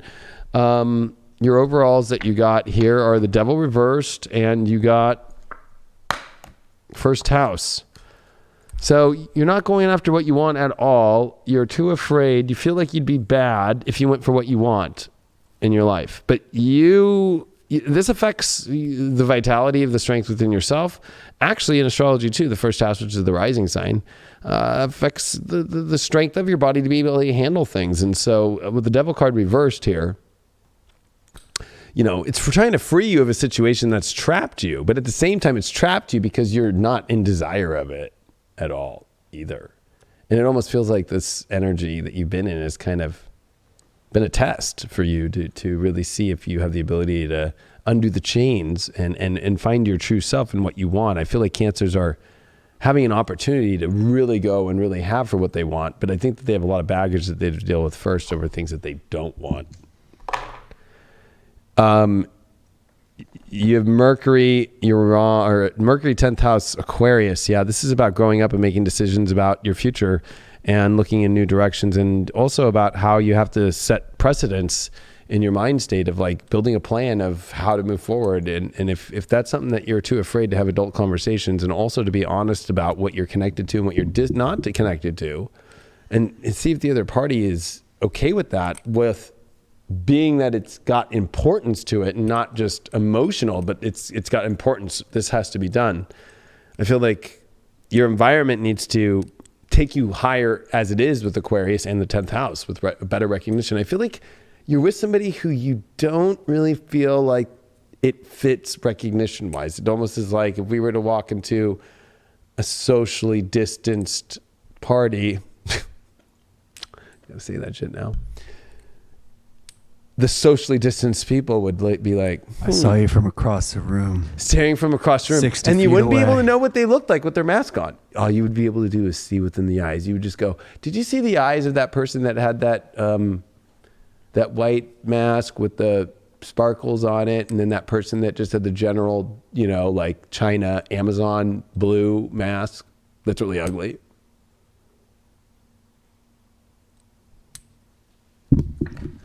Well, in that case, you'd have to trust yourself. You'd have to trust that magical essence of yourself, Cancer. And really tap into your emotions, tap into your mind, tap into the whole essence of your body to see if that individual is worth it or not. To see if you're actually open to kind of changing the outlook of the game, so to speak. To change your surroundings. You have that potential, you have that power. But it's easy to kind of get lost within yourself. It's easy to kind of get lost in your emotional state of being down or being out, instead of fully embracing it and saying, why am I feeling down? Why am I feeling out? And changing that shit and flipping it around, embracing it. It doesn't matter the times that we're in. It doesn't matter these situations. Find your happiness, wherever it is. You got to fucking dig deep sometimes. Make it happen. And Capricorn's next, and I agree. You got to make it happen. And I think that you brought up the best thing with that body, with the devil reversed. Like, God, I don't know how many readings I've done. And I actually listened to this amazing YouTube video today from Ra, who created Human Design, and how people just don't know how to live within their true self, right? And I feel like and he got to a point to where he was like, he did 8,000 personal readings and he just got tired of just like it. He was just like, I'm done. Because he just like kept seeing people not living in their truth. And it reminded me of why I took readings off this year, right? I was just like, okay, take about 10,000 for me. So I'm like, I'm fucking like needing a break. But I think when he said that, it triggered something in me. I'm like, why do I keep hearing about these people in relationships where they're like not even attracted to their partner, but it's like this, I have to be with this person, but like they weren't even really that into the beginning. And then it's like they continued in. I'm like, oh my God, like, you just don't want to sit in your true authentic self. Mm-hmm. So Capricorns are next. I got to pee. And that's just the truth because, and so I don't know what you have to say about that. I tried to give you a talking point. Oh, thanks. I appreciate it. About because I'm going to be about 2 minutes max. Yeah, but right.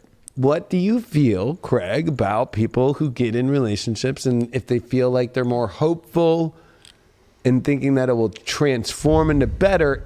I'm a believer that instantly it's like, fuck yeah, That's been my relationships in life. Now, everybody goes differently, so I don't know what your feelings are. Yeah, I think that there's different levels when it comes to that. I think that there can be that true raw. How many levels? You're going to have to log in, I guess, and listen while you're in the bathroom, or tune in after.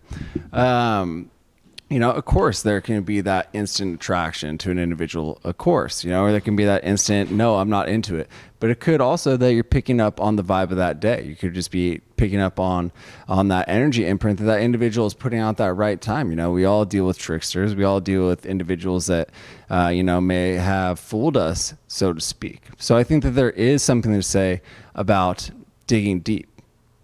Now, whether we want to actually dig deep and see if that person has potential after we kind of say, no, I'm not into it, that's on each one of us, But to live authentically, to actually fully embrace ourselves, I think that's when the truth is going to come out.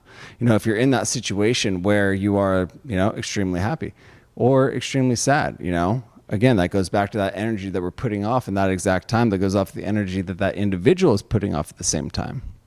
So putting in that extra work, I think, does matter. If there is that question, if it's beyond a shadow of a doubt that you're like, no, this is not going to work, because obviously there are situations, there are individuals, there are people that we know we just do not align with, but that opposites attract, there is that sex appeal to it, that knowingness of it's like, ooh, I'm not touching up on this energy signal. I don't know, because I've never actually lived within that. And so we have to tap back into ourselves and say, do we want this to be a part of us?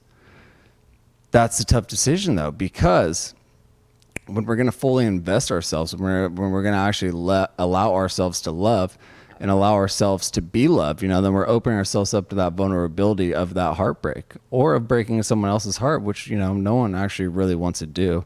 We don't want to hurt another individual that we are telling that we love or that do love us, because that does happen. There can be that instant love. There can be that instant gratification, and that can instantly fade away. And then it's gone. And then where are we? We're back to square one, but are we going to actually learn from that? Are we going to actually apply it into that next relationship and then kind of grow from that, and fully embrace that and fully embrace ourselves? So again, I think there are many, many layers of love or lust, or however it is that you want to look at it. That self-appreciation, that appreciation in another individual. You can love the way that they look. You can love the way that they cook. You can love the way that they smell. You know, but is it that full package that you want to live the rest of your life with, that you want to wake up next to every single day? And that's a hard one, because some people don't actually even want to do that. Some people don't want love in their life. Some people feel like they're destined to be alone, and that's okay too. Maybe that's their trip around the sun. You know, that's what they have to do to kind of get through in this life so that they can apply it into the next one. But what is it that you want to get out of this life? You know, I think that it's really tapping into yourself. Like, these glasses, these are me. You know, I do wear them on the show every single day, but I do wear them most days outside of here as well, because they make me feel happy. I've got all sorts of colors of them as well. You know, and that's authentically me. Authentically me always. Is that these are a part of my life. They make me happy. If it rubs someone the wrong way, then obviously they're not meant to be in my life. I'm talking about my heart glasses right now and how they are a major part of my life. And some people might find that a little weird, but that's okay. I like to get fucking weird.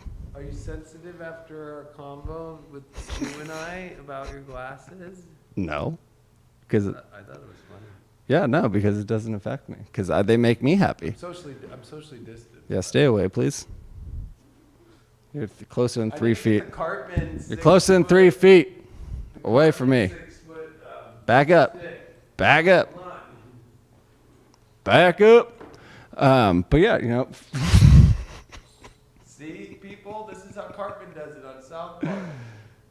It's true. Stay your distance. But how are you going to be authentic to yourself, you know? And that's what you have to find out, is if you're going to allow yourself to be authentic, if you're going to have enough confidence within yourself to say, fuck it, I'm doing it, regardless if you approve or not. And that's what we all have to kind of tap within ourselves, is if we have that self-confidence, which, you know, can lack always, and that's going to change from day to day, and mood to mood. But it's really harnessing that and beginning to continuing to progress forward. With your Cartman 6-foot stick. Like, back. Cartman's the man. How many levels were there? I don't know. Maybe we can get a transcript of it. I thought this is gonna. I'm like trying to like set you up for a book deal or something. You know, like Yeah. the this many levels to. Many Levels of Love by Craig. But what did you come up with? Because I didn't listen. I'll be honest. I was peeing. I came up with. Like, I want to know. Actually, we'll just do it really quick. Final answer. You know, Regis is that, you know, He Wants to Be a Millionaire. You're out of you know, lifelines. So, final answer. Can a relationship work that you're kind of okay, kind of coming in, and then building it up? Yes. So that was your final answer. That's all I wanted to know. Yeah. All right, Cappies, let's see what's going on. Yeah. Because maybe you're going through a fucked up situation, you know what I mean? Or they're going through a fucked up situation. And you're still like processing everything like that. So it might not jive like right off the fucking bat, but there is that appreciation. So I think that it's applying to that.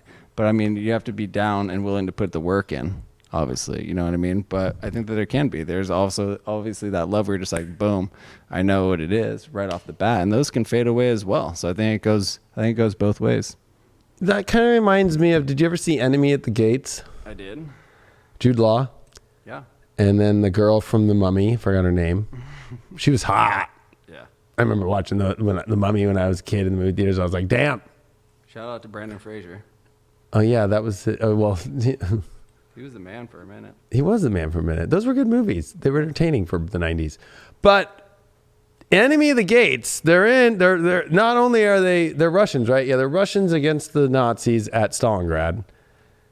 And remember when they hook up, it's like kind of one of those like really raw love moments where it's like they have to keep their clothes on and there's people walking by because they're all sleeping on the floor. Mm-hmm. But then it's like, then they start working together and like, because he's a sniper, or he's taking out all the snipers and all that stuff, remember?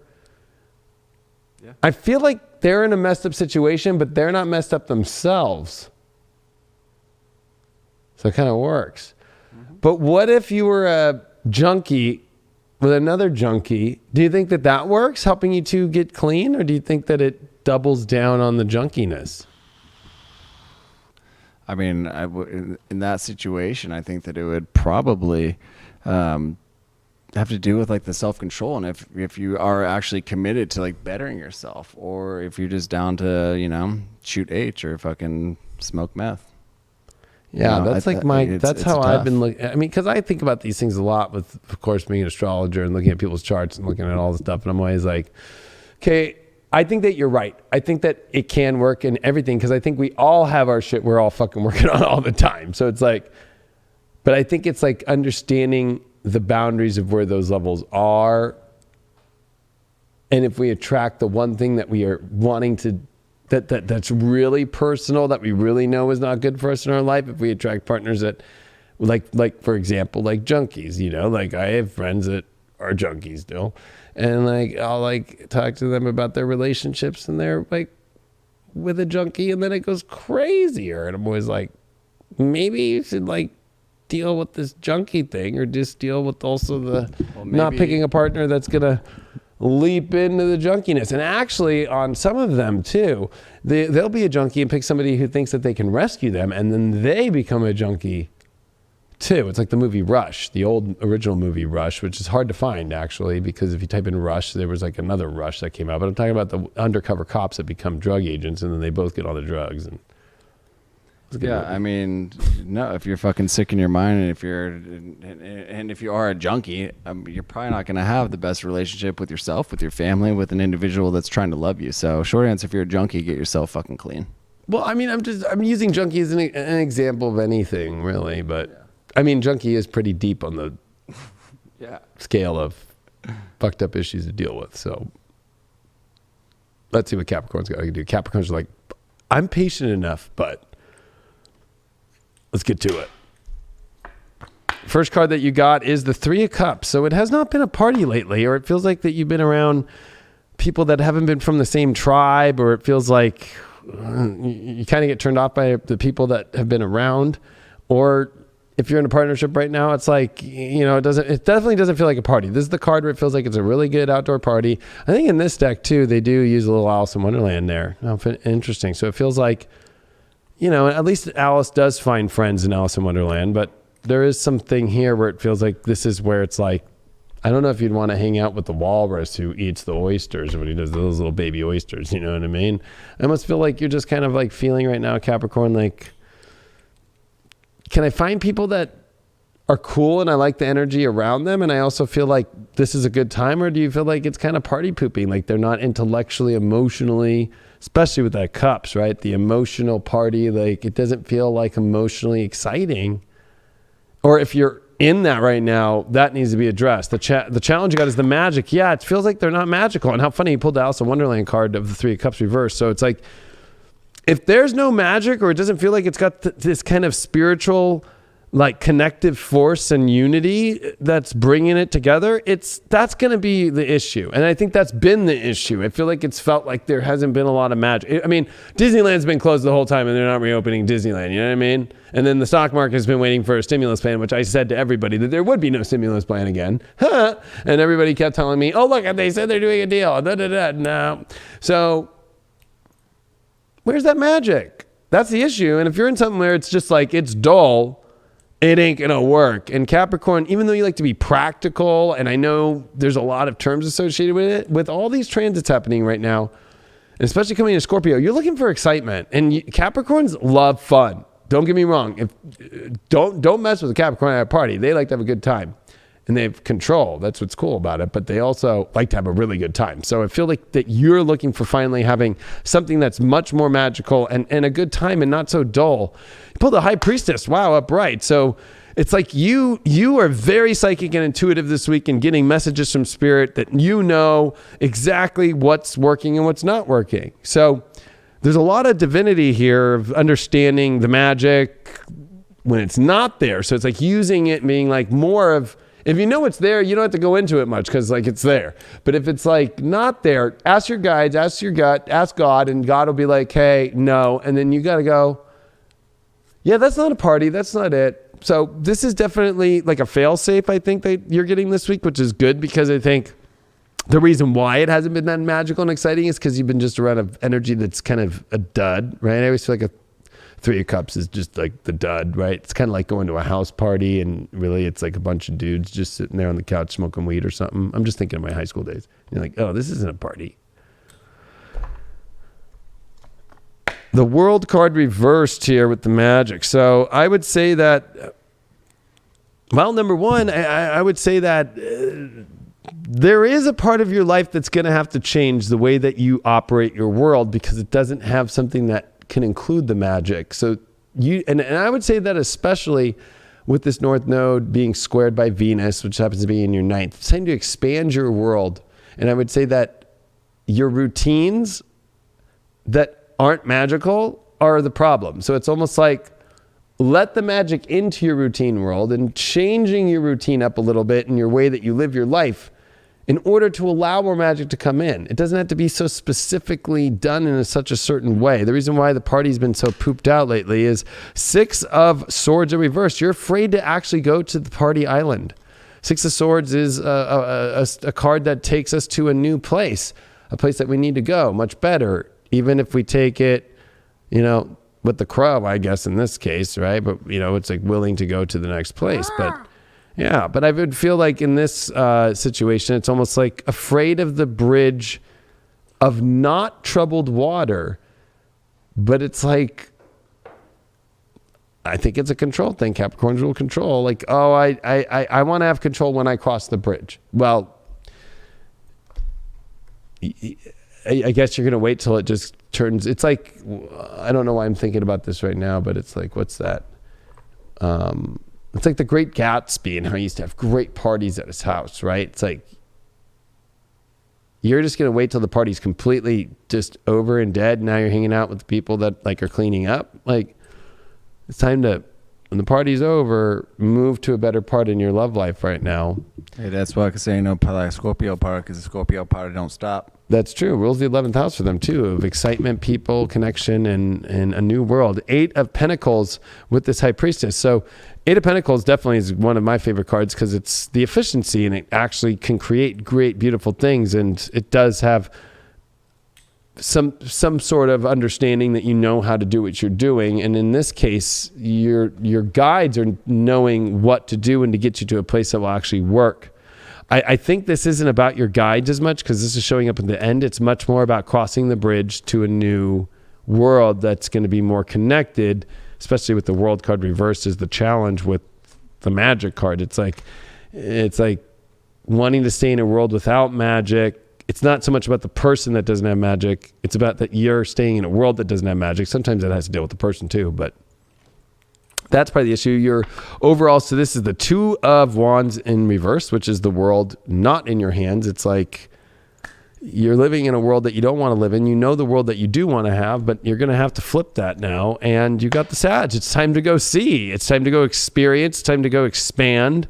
Because you have to expand your world. You need to go on a new adventure. You need to see things that you haven't seen before. You have to go into places where you have to be the philosopher yourself, but the only way to become the philosopher and understand is to go seek and to go explore new territories. And that's definitely a big part of what's going on. You're going to see a whole nother world. You see it, but I feel that it's not in your hands right now and you're ready to go for it this week. You got the Sun in Gemini in the 4th house. I mean, this deals with you having to find comfort in new ways, especially that deal with new environments, new situations that are going to be more high stimulation, not calm, and I think that that's part of the issue is I think that you've got the calming down, but I think that you have to learn how to see that sometimes stimulation can be calming, right? Like nicotine, for example, as I'm sure you all see, like it could be either something that you could give you stimulation or it actually can do quite the opposite. It could just put you to sleep. So I think that there's something about you having to find comfort in something much more extreme and way more communicative. And it also is a place where you need to be able to communicate emotion. That's been the issue is you have felt like emotion and communication has been an issue whether it's in yourself or partners that you've been reaching. And that means you have to go to different worlds of people who are in the same world as you in that space. And that could be the tough point of it, really trying to find someone that can live in your world, that can breathe in your world, and that you're willing to actually bring into that world and live with you, since you are the ruler of that. You know, you are the ruler of your own kingdom. And that's very important, you know. Are you going to let love actually shine in for an individual that might not be worth it? No. Fuck no. Not up in here. Not up in here, Capricorn. Yeah, no, right? The magic was pulled, right? Exactly. There has to be that. There has to be that acknowledgement that this person is worthy of being in my life. This person can like fulfill my dreams. They can uplift me. They can help me out when I'm in sorrow, and I can help them out when maybe they're drowning just a bit. You know, it's feeding off of each other. It's that appreciation. It's that love, that duality of, you know, I don't want to say twin flame aspect of it, you know, but it is finding that duality, that partnership, and that knowingness of the soul, and knowingness of the appreciation that you have within yourself and that you have within that other individual, and not settling. Yeah, settling? Not about settling. No, especially when it's not magical and it's not a great party. That's going to be really boring. You don't want to go to the Great Gatsby parties and literally be rolling up in a, you know, I guess back then, like a Model T and with a scrub with no magic. Isn't that fun, Capricorn? Yeah. Oh, Leos.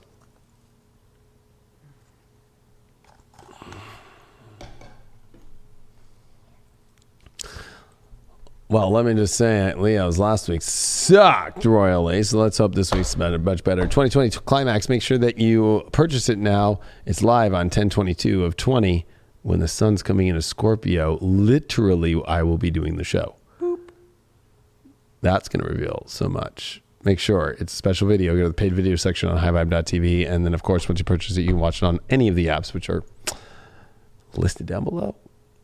All right. Leo, let's hope we got a better reading than last week. Two of Pentacles reversed. Well, looks like you're done juggling around right now and the kind of worlds that you want out of people and relationships. You're over juggling, or you're over people who juggle too. So this is good. This is definitely feeling in a much more solid space. Definitely with all this Capricorn energy and Venus in the second house and Virgo, it's like definitely wanting much more of a, not a jump around energy or people who jump around, or you know, maybe you've been jumping around in your own life trying to figure out things. I know I've been working a lot and trying to balance personal life and work, so there's a lot with that. But I think that there's a calmer energy of that happening this week. The challenge is the transmutation week. So, you know, things are going to come around that are finally going to stable out, but then it's like going to change, of course, because once the juggling stops, it changes the whole energy. And transmutation is like going much deeper. This is like removing the skin too of the old snake, right? And like coming into the new. And transmutation also does with going in really deep. So, you know, it's like the challenge can be that, you know, you got to go in really deep, or somebody might not want to go as deep as you. You're very intense. The Scorpio season is about the fourth house of emotions for Leo. So it's definitely going to be a very intense emotional transformational week. And it's about whether or not that aligns or not. And the overall here is the Fool card. So it's about going to have a good time, not taking things so serious. I think that maybe the reason why you've been juggling things is you've been taking it too seriously. Maybe the transmutation is to just go enjoy the life, that you don't need to have everything figured out, and it will, naturally the universe will figure it out. The way to help you get through the transmutation process is the Empress. Yeah, so somebody who knows their worth, value, and is quality, that actually is on the throne of love and understands love and nurturing energy, that also wants to accept love. And that maybe is what you're transmuting, is that maybe you don't feel like there is anybody else out there that wants to transmute the depths and hold the depths the same way that you do. That's a beautiful card to come in there for that. We got the Queen of Swords in reverse. So I think that you're coming into this week not knowing any direction where things are going. I mean, the Queen of Swords definitely knows where she's going. Of course, this is the Vampir's deck, which is my favorite. I mean, she's sharpening her sword on her own hand to squirt blood. She definitely knows where she's going. And we have a reversal here with the Two of Pentacles. So I would say that it's kind of like coming out of a juggling and going, okay, I know what I want, but then now it's like getting much more powerfully in a driving area and specific zone. So, but this is a very contradicting reading with the Fool card too. Because it's almost like you don't need to know everything, but you at least need to know now that you're not juggling life or other people are juggling, I think this is about not putting pressure on yourself to exactly figure it all out. That maybe you've been over trying to have everything understood. And I think that this is just getting back to just transmuting into seeing who shows up, wants to be the queen with the king, or wants to be the king with you, for you being the queen. We did get the Temperance card in reversed here with the Fool. So it's almost like things that don't naturally fit would be stupid to get into. So if you're trying to force a relationship, or you're trying to force somebody and they're not responding, or it just feels like, it's not a natural way of connecting and coming together, and it doesn't feel right to you, then you'd be stupid. The Fool then would be dumb. And I think that maybe you felt stupid that you've tried some unnatural places of maybe soul or just ways, or your partner might be going through something and you don't know how to deal with it and it doesn't feel natural to you. I think that this is transmutating and trying to find the ultimate that knows how to understand that depth and be willing to go through that evolutionary process of deep transformation with you. The overall for Leos this week is, wow, Page of Wands is definitely, look at that. Hey, bitch. Woo. This is definitely getting the hot calls and getting the hot messages from people that want to do this with you. And the Capricorn card. So how interesting with that? People that understand the long term, they understand where they're going, and they also have authority in themselves. So it's like, I think that that's what it is. I think that you've been dealing with people that don't know how to have inner authority.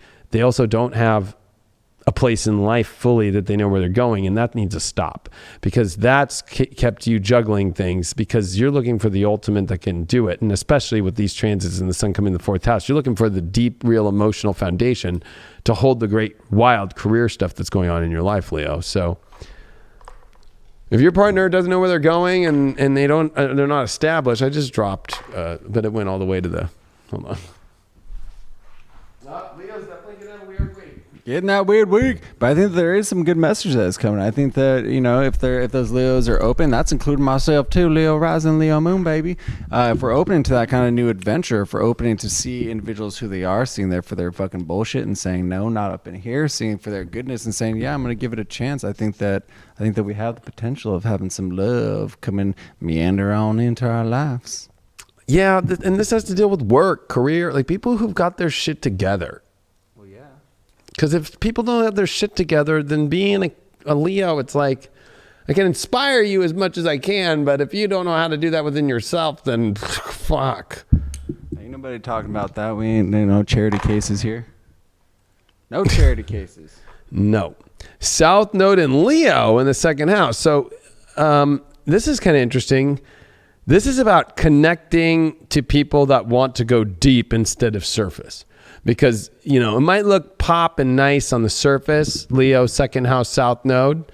Might look good, might look pretty.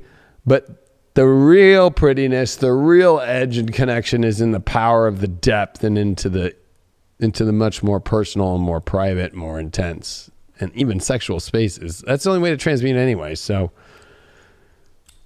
this week, don't focus on the outside as much as the inside. In the partners or even in your own love life right now. I think that the attraction as well, if you want, it's learning to attract through the connection, not through how you look, but actually through who you are and what you expose within yourself. Mm-hmm. And no, not expose like going down the street and just flashing people. Yeah, don't be catching any cases here.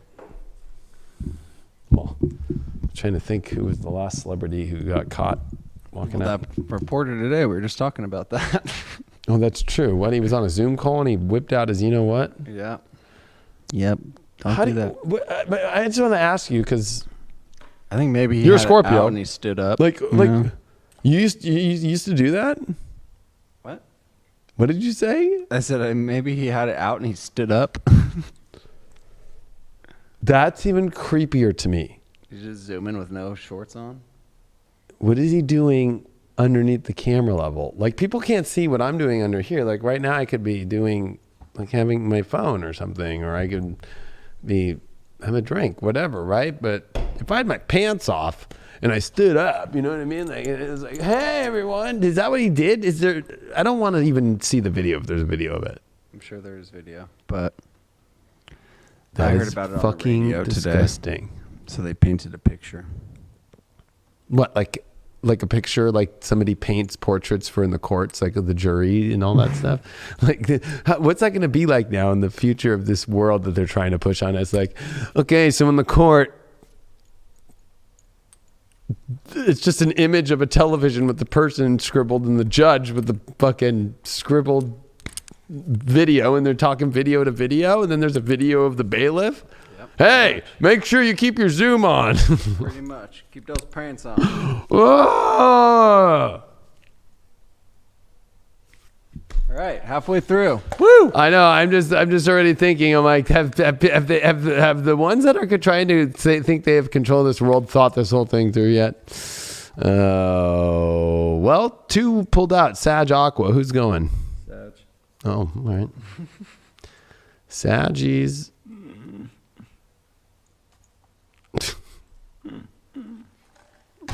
The Zoom bailiff will read you how to handle this courtroom proceeding today. And if maybe they put little electric shock chairs for Zoom meetings in jail courts, like, you know what I mean?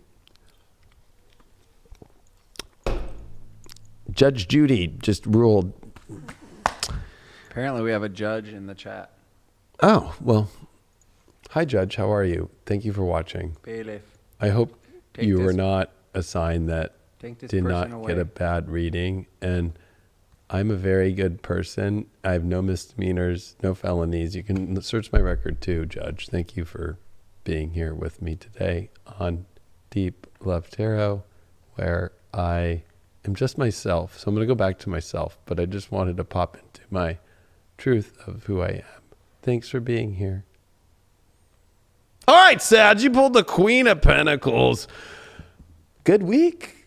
If you're willing to own it with your value, you know how great you are. Are you getting that back? I've been feeling this coming for Sages. I can feel it coming. You know your ultimate worth and value. It's time to own that. That's what the Saturn, Pluto, Jupiter stuff is, okay? But the Sun in Scorpio is your 12th house of removing the spiritual toxicities and the energies that are not in alignment and connecting to what's in alignment spiritually for you. It's very important for you to own that value and know that beauty, because you can lose that. It might even actually physically for Sages look that way. Like once Brittany is free, we'll see a different looking Brittany. You know what I mean? Hashtag free Brittany. Judge, help out that situation. Yeah, Judge. Protection. Protection. Hit that gavel. What is going on here, Sag? Okay, you're trying to protect somebody who's not valuing you. Oh, I just called it out. Woo. You're too afraid. You want to protect what is not your divine beauty and valued self. It reminds me, I'm going to just say it. It reminds me of like typical abusing, right? Somebody like protects their abuser. Mm-hmm. I don't think that you might be being abused, but I think that you're being, well, I'm going to just say it. I think that you're being spiritually abused and taken advantage of, but really not being taken advantage of because they don't look at you like you're an advantage. It's almost like they're, I don't know. I just feel like they're not valuing you and you're protecting them, and you know that it's like, you know, they're not. You're very psychic right now with Mercury retrograde in your 12th. Wow. Justice. And look at, we were talking about the judges. I hope the judge is not a Sag. Or Here. Court is in order. Look at this. Free Brittany on the ballot, or on the, whatever they call it. Case numbered, docket 20012. Are we in British courts? Are we in colonial courts right now? For some reason, yeah, the accents come out British, and when I sing it comes out country. I don't know why. We in maritime court? Like, what the hell's going on? Fucking perfect world. All right, proceed. Thank you, Judge. The Justice card, divine justice. You know, the Justice card to me, and I think that this Golden Tarot does it the best. Because, sure, we always see the Justice card with, of course, having the scales, but I feel that the angels and how they are in a trying to bring order and balance while she is holding the golden staff. And there is the golden eagle here, which there is the transformation when things finally align in life. And I think that this is the ethereal transformation of coming into your golden self, into your aware self, that divine self. So you're protecting something that is not within that space and is not in the beauty of who you are. Why? And why are you getting through that? The Chariot, you're afraid to move on. You're afraid of going on the adventure. You think that you still have more to figure out with this situation. Well, the Manson family, I'm sure that plenty of people that were in that family were more curious, but they had their answers. You know what I mean? Like, you don't keep going down the line in that way. Like, it's like, I almost feel like it's kind of like the Chariot reversed with protective would be like, this is a cult. I know it's weird, but I'm still curious. I know I should leave, but I just want to see what they're really going to do. Why don't you? Well, they're getting that FBI LSD, so. Yeah, I feel like this is like, well, they're drinking the Kool-Aid. Maybe I'll take a sip. I just want to take a sip, and then doesn't go well. So the Chariot card is about moving forward because God is saying to and pulling you towards and leaving the city behind you, but you're too afraid to leave. So that's why you're trying to protect something that you want to leave, but you're afraid to leave. Why did you pull that Queen of Pentacles? Well, the Ten of Swords. I think that you're done not being valued finally. I mean, the Ten of Swords, definitely you get it reversed, is you finally, I think, have got out of your pattern of allowing this trampling of your value from partners. And also, this could just be, if you're single, just in yourself, like you're just done with your own self-worth issues and knowing that you have the abundance to create the life that you want. But there's something to say that you got to get over this pattern of like protecting energy or even protecting yourself in a way that's an illusion to expose the truth. I think that you just have to expose the truth and be like, I'm done with these patterns. I'm done with this situation. I'm done with this. Why did you get that, Justice? Wow. You did pull the Nine of Pentacles upright. This is the independent, valuable self. Look at every ship. It doesn't matter. That ship's leaving. She's okay with being on her own and in her own value. There's a ship leaving for justice, but she also can attract whatever she wants. She's okay with it leaving because she knows she's grand enough, beautiful enough, and valuable enough to have plenty of the ships.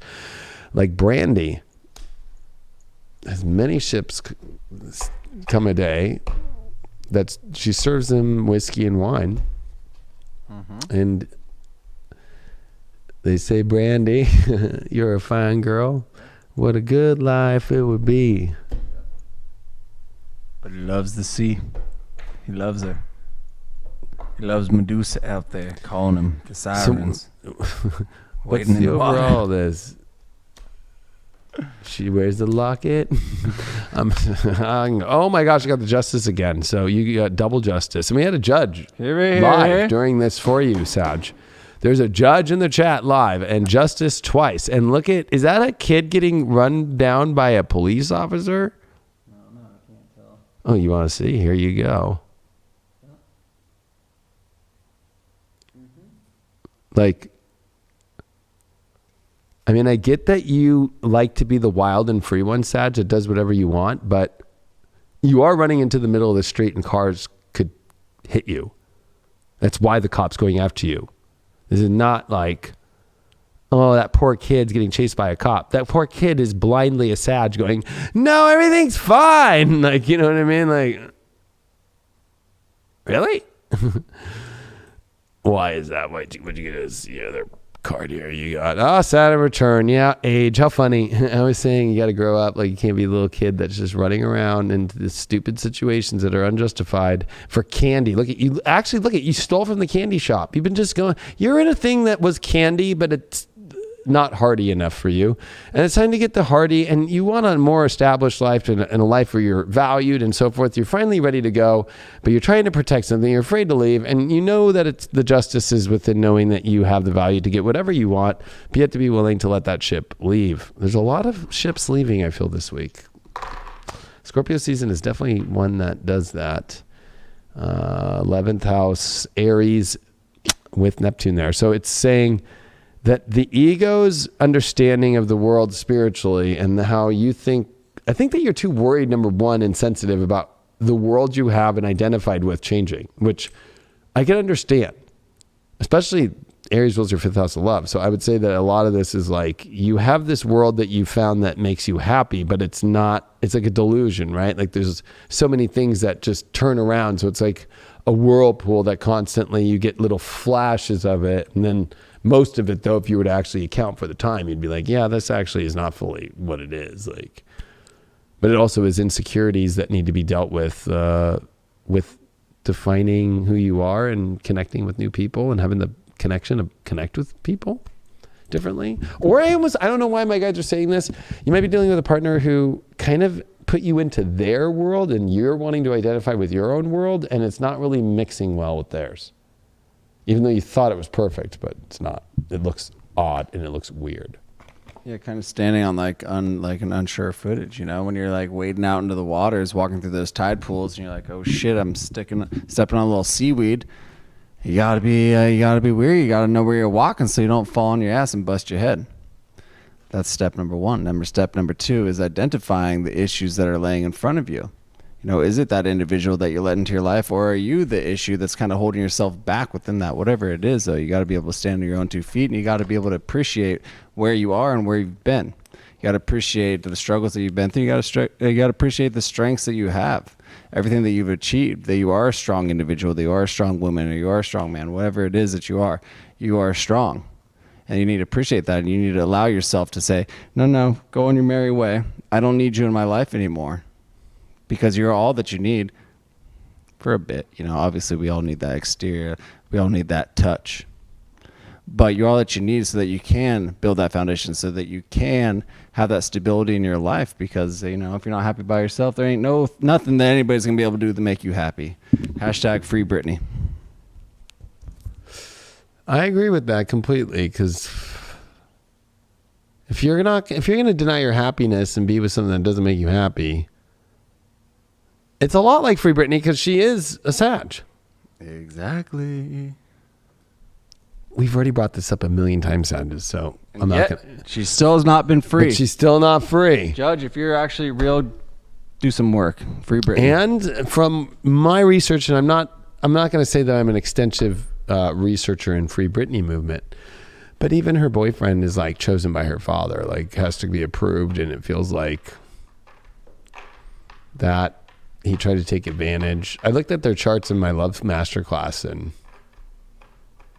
I know girls who that motherfucker is hitting up on Instagram and all that shit. Britney movement would be pissed off. And I even said to those girls, I was like, listen, you're going to piss off the whole Britney movement. Like, let go of this dude. He's a fucktard. But trash. Yeah. Yeah, I mean, come on. The dude's nothing without her. And he doesn't have to do anything. He just lives in Britney's life. Like, the dad pays, I think, for her to like live at that house by herself, and like, here, I'll give you a little bit of cash, get what you need, and just like ride bicycles around all day, like do TikTok videos. And then, yeah, exactly. It's like, there's a lot more you could be doing, Britney. I just watched the Tanya Harding. She's a 5'1" manifesting generator like me, you know. She needs to like get a little smarter. Well, she may have lost a few of her marbles there a few years back, so. She's definitely invited to the Scorpio party, that's for damn sure. Is that what she needs in life? She just needs like a night in the Zen Den or the Dungeon of Dreams. Dungeon of Dragons. The Dungeon of Dreams. Brittany, you have your people. Call my people. 888 Leo King. 888 Leo King. Because ain't no Pilot Scorpio party. Baby! If you smell what the rock is cooking. It's my birthday next Monday. And Hillary Clinton's too. Shout out to Hill Dog. So it was Ann's birthday this Monday. So two of the employees, we had Maya last month. So it's kind of funny because I got two employees exactly a week apart. And so Ann was handled today. And now I got to do Craig. And is that what you would tell Brittany? Like, ain't no party like a Scorpio party, baby. I can't say it. Maybe on full disclosure, I'll tell you. Well, okay. That's true. But at the same time, it's like, what if when Craig comes in, I'm going to have a birthday cake and it's going to be for Hillary Clinton, not him.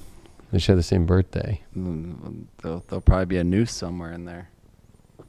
I don't know. Maybe I'll give you some server protection. Protect your emails. I already got that, though. I used DuckDuckGo. See what's going on with Scorpios. Happy birthday, Scorpios. Hill Dog can't touch me. Knight of Wands reversed. Ooh. Well, I don't think it's a bad card, but it definitely is. What was it? Knight of Wands reversed. It is reeling the horse back a little bit and being like, whoa, okay. Or the horse has been kind of felt like it's pulled back, like it's not jumping. I feel like you guys got this card last week too. There's an unsurety of jumping energetically fully. Like something's off. Something's not there. It's the talisman. You feel like you don't have the key to the supreme.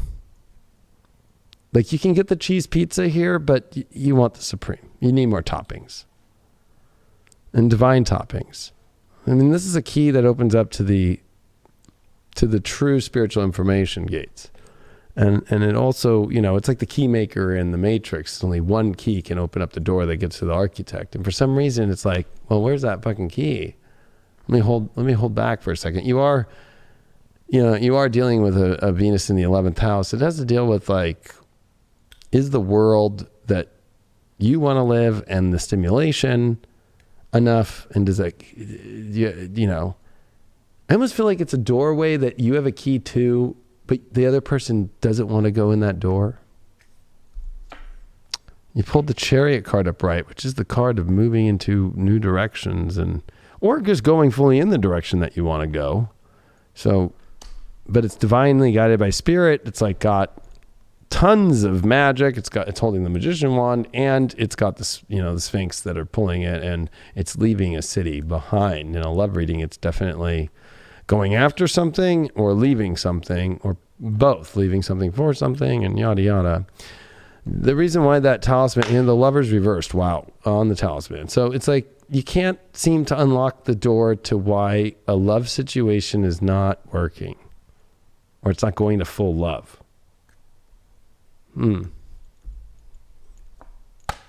Well, you got the 10 of Cups. I think that you want the Supreme again. I don't know why it said Supreme, but now I get it. You want that really good goblet full of blood that you just are like ecstasy, but you're not leaping unless it's that. Something's missing from that ecstasy quality.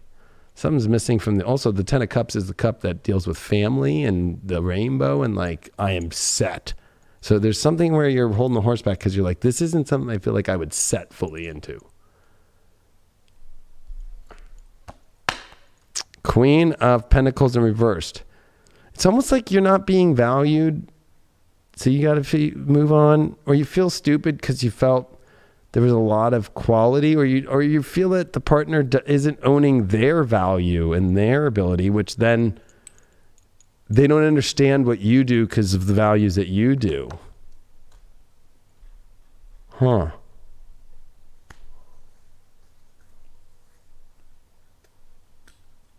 Why is that coming up overall? King of Wands upright. Well, it's time to... I like this card.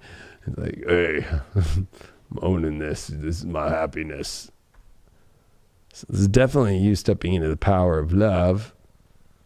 And your overall here... Wow, 5th house. Love house. Mike Myers. Yeah. Aquarius looks like someone's about It needs to be the ultimate love. Ecstasy, King of Wands. He has the ultimate love in his life. Fifth house is the Leo house of love and creativity and romance. It's a romantic element that's not fully there. It's a self-worth issue with one or the other partner, you or the other partner, or not feeling valued.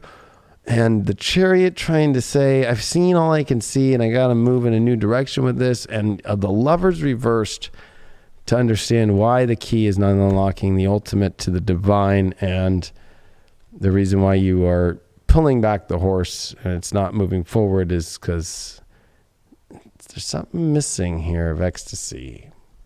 But I think that you know exactly where that is, and that's the reason why. It is your birthday season, so we would pull one TV deck. What's ahead?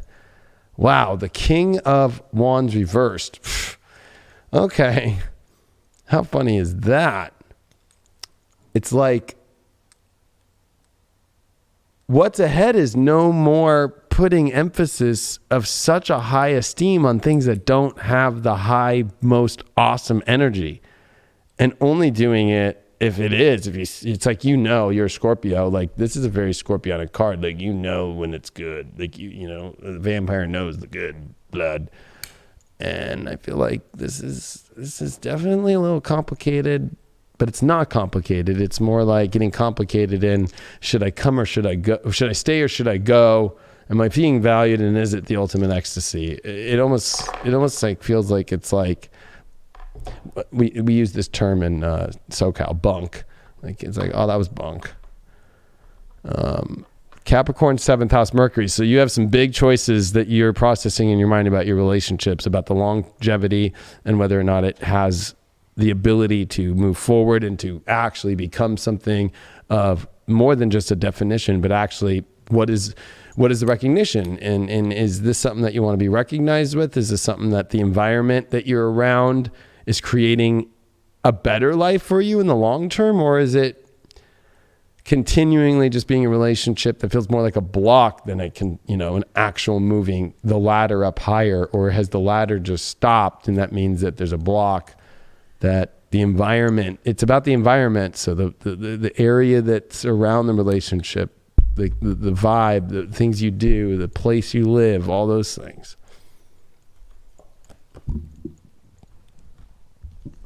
There's a lot of halls, that you got to walk down to really get into the heart of a Scorpio, to really find the dungeon of dreams, so to speak. Or you're just going to reside in the Zen Den. Both of them are very nice places. They're very nice. But where is it that you want to reside as a Scorpio? Do you want to really get down in the true depths of yourself, or is it just going to be, a surface just because it's easy? Even though it doesn't really stimulate you fully, even though it doesn't unlock all the doors to your heart, unlock all the doors to your energy source. It's not settling. It's appreciating life. It's appreciating that person, and just because maybe you already know that it's not going to work out, but you're kind of just flirting in the mind of why it could work out, even though you realize fully that it doesn't excite you, that it's not going to bring you to the 2020 climax, so to speak. Ooh, that was a good one. Well, that's the whole point of 4 energies in Capricorn, the 3rd house, which is the Gemini house for Scorpios. Like, on this when the sun comes into Virgo, it'll be 4 energies in Capricorn, which is the 3rd house, which is like, where's that excitement, and where is that stimulation, and where is that feeling like we're twins? When it comes into Virgo?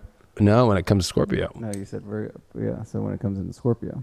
Yeah, when it comes to Scorpio, it's the 3rd house over. So Capricorn stuff, and then this Venus Virgo in trine in the 11th houses. Is this the world that's exciting and stimulating? This is all about stimulation and excitement and edge, especially being Scorpio. Mars retrograde in the 6th, though, is like, it feels like it's like, did I identify with something very monotonous of just like, this is just like normal, like grocery stores, like vibe, like sitting in line, like chores? Is it more of a chore? That's a good question. Is it more of a chore?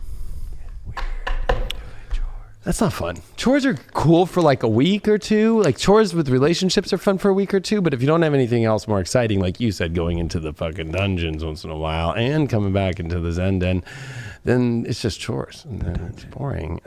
We did get Libra, and we got 2 left after this. It's going to be Aries and Taurus. Happy birthday, Libra. This is your last week for those that are born at the end here of Libra. Happy birthday to you. At the end here of Libra, we are here, the last 3 signs. Happy birthday, Ann. Happy birthday, Ann. It's your birthday today, Ann. It's my friend Anya's birthday. It was yesterday. Who else do I know on this day? There was a bunch of other people. I watched that Tanya Harding movie this weekend. Tanya, I think is what it is. There's a ton. Isn't this like Robbie Margot 20 years ago news? What's the Robbo Margie, the Australian chick? You know her. She was in Harley Quinn. Didn't watch that. Anyways, it was pretty interesting. It's good to watch. Yeah, I mean, I remember. Does it get into the whole like Michelle Quank? What was it, Michelle? No, it was. What happened to Tanya Harding again? Something happened with her. Is she the one that? She's the one that. You watched the movie, I dude. know. She hit Nancy Kerrigan. You know, she cracked her in the kneecap. Oh, Nancy Kerrigan. Who wasn't Michelle Kwan? Oh, she was just really good. Michelle Kwan. Yeah, Michelle she was Kwan, around she that was same really time. good. Oksana Bayul. Yeah, she was just like, she was the one that we were like, fuck yeah, get some golds. And she did. Oksana? Yeah, she was a fucking good skater. Like, holy shit. Mm-hmm. The glory days of figure skating. Before Disney on Ice ruined it for everybody. Well, did Disney on Ice ruin things for you, Libra? That's the question. Class action lawsuit. 3 of Pentacles. All right. I will say it. I mean, it's either A, it's time to go find a partner and go build something great with because you know you need to. If you're in a partnership, or even for single Libras, they're battling 2 people, or they're thinking about another person, or somebody's come in. We're in retrogrades too. Ooh. So there's a little love triangle thing going on right now. Ooh. Yeah, or just as a Libra, you're keeping it secret. Like, ooh, yeah, especially with Venus in the 12th. Like, yeah, I'm kind of talking to my other ex while I'm in this, or da-da-da. There's some weird shit going on here, Libra. Oh, out of time. Look at that, the time, and that's your challenge. It's like you don't have time to just keep sitting in that space. You either go build something and go build something great, or you choose who you're building something with and you don't stay in kind of all that stuff. But you got to make the right call here. You get the Queen of Wands. You got to get to the ultimate happiness. What makes you the most happy? That's your big question, Libra.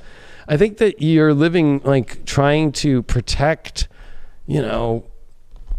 your emotions and worrying about things that are other than actually like true love. I think that like Libras have always been about love and always been like, fuck you. If it doesn't work, it's not working. I'm not happy. But for some reason, it's almost like you're just like holding on to the security instead of the true happiness. And I think that that's part of your issue is like you don't get the concept that every day that goes by is missing out.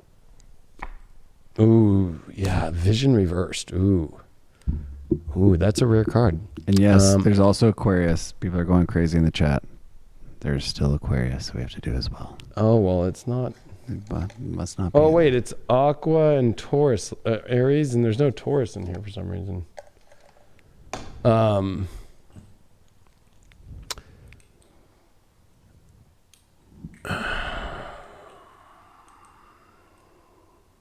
I think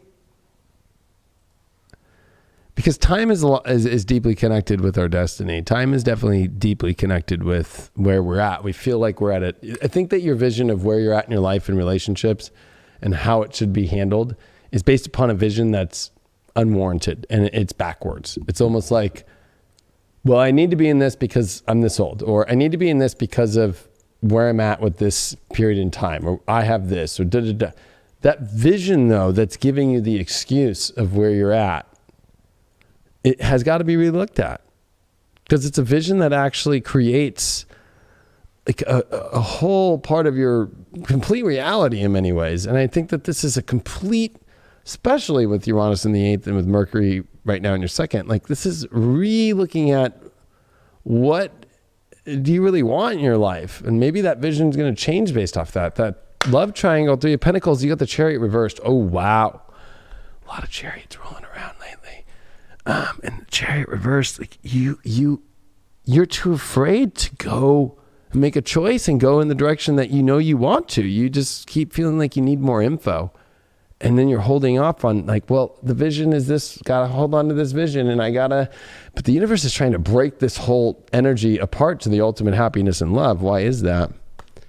Oh, wow. You pulled the Page of Cups, one of the best cups for the overall happiness. Like you have so much joy and love and all this stuff waiting, happening for you. But I feel like that there is just something completely off and missing here that you keep feeling like that you can figure out. And it's mainly you're too afraid to emotionally deal with the truth of the emotional realm. You pulled the Sun card. Wow, you got to truly own yourself. Look, I've never pulled this card. Like, look at, she's just like, what happened to her or him? What happened? We're non-binary. What happened? Does it say Kia at the top? What? What does it say at the top of it? What do you mean? It says French fries. The sun? And the circle and the square. Oh, it's the Roman numerals. Oh. You don't know how to read 14? Like the word Kia. Like, or sorry, 19? Like the car or something like that. Yeah. I'm looking at a small screen over here. Got you. I don't know how to read too good. Let's see what your last card is here. Aquarius, I know.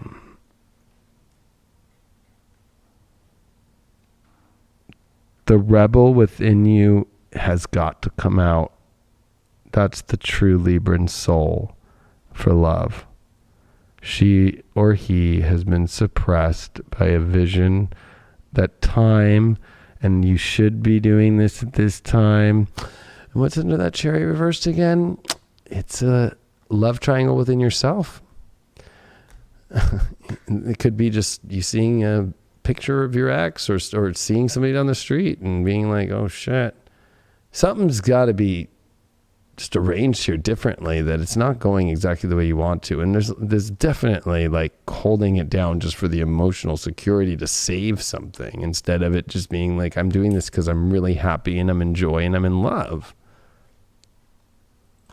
Your astro dice, Libra, is the first house, Pluto, Gemini. Wow, yeah, you gotta look at the environment, and you gotta communicate, and you gotta get to the very truth, and you gotta get deeper into the environment and get what you want. Because I feel like you understand what you want, but you're not willing to look at the facts and take the truth of the facts and then put it to your identity and be like, is this stimulating me enough? Is this bringing me what I really want? Pluto in the first house people have a very difficult time getting what they want, because they don't realize that they have to say what they want, ask for what they want, instead of like accept only what they don't want.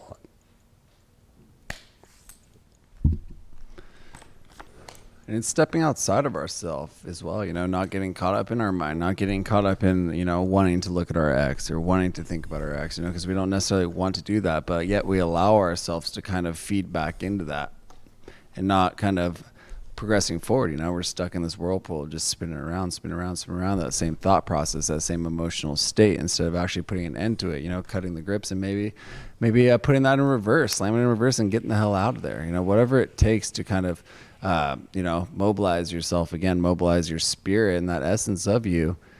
That's what you need to do, whatever it's going to take. You can't just sit back and wallow in the pity. You can't just sit back and wallow in what should have been in your mind, what you thought was going to be. But actually enjoy where you are. Actually enjoy this new, embarking on this new journey, stepping onto this world. I think that it's time that you shine and let yourself out there. Get yourself out into the world, so to speak. Well, I just want to say one thing. I think reflections are okay of the past. Definitely. Because that's what gauges if you're in a better relationship or a worse one, right? Of course. But I think that you're right, like not to get kind of lost in the whole trap of an old ex and start like getting caught up into that whole feeling, opposed to just looking at it as like it's like looking at an old picture. Like, I was really good at baseball, but right now I would definitely suck. Maybe, you know.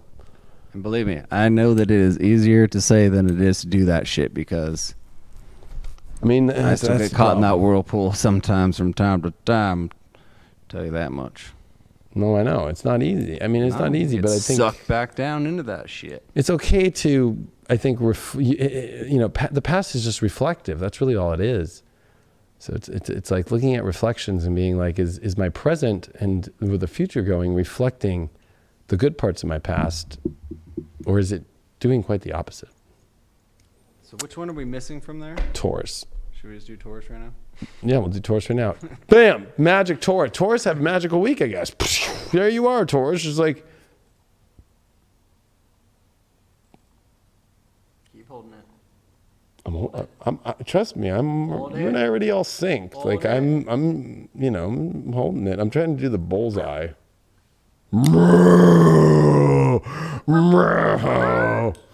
That's the old. I just gave you all the ultimate fucking bull.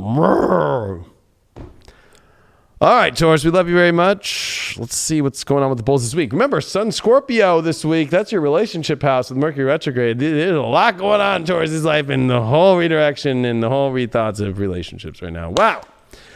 9 of Wands reversed. Okay, it's not that powerful of a card, I'll be honest with you. It feels like, your walls are down. You don't really know what to go...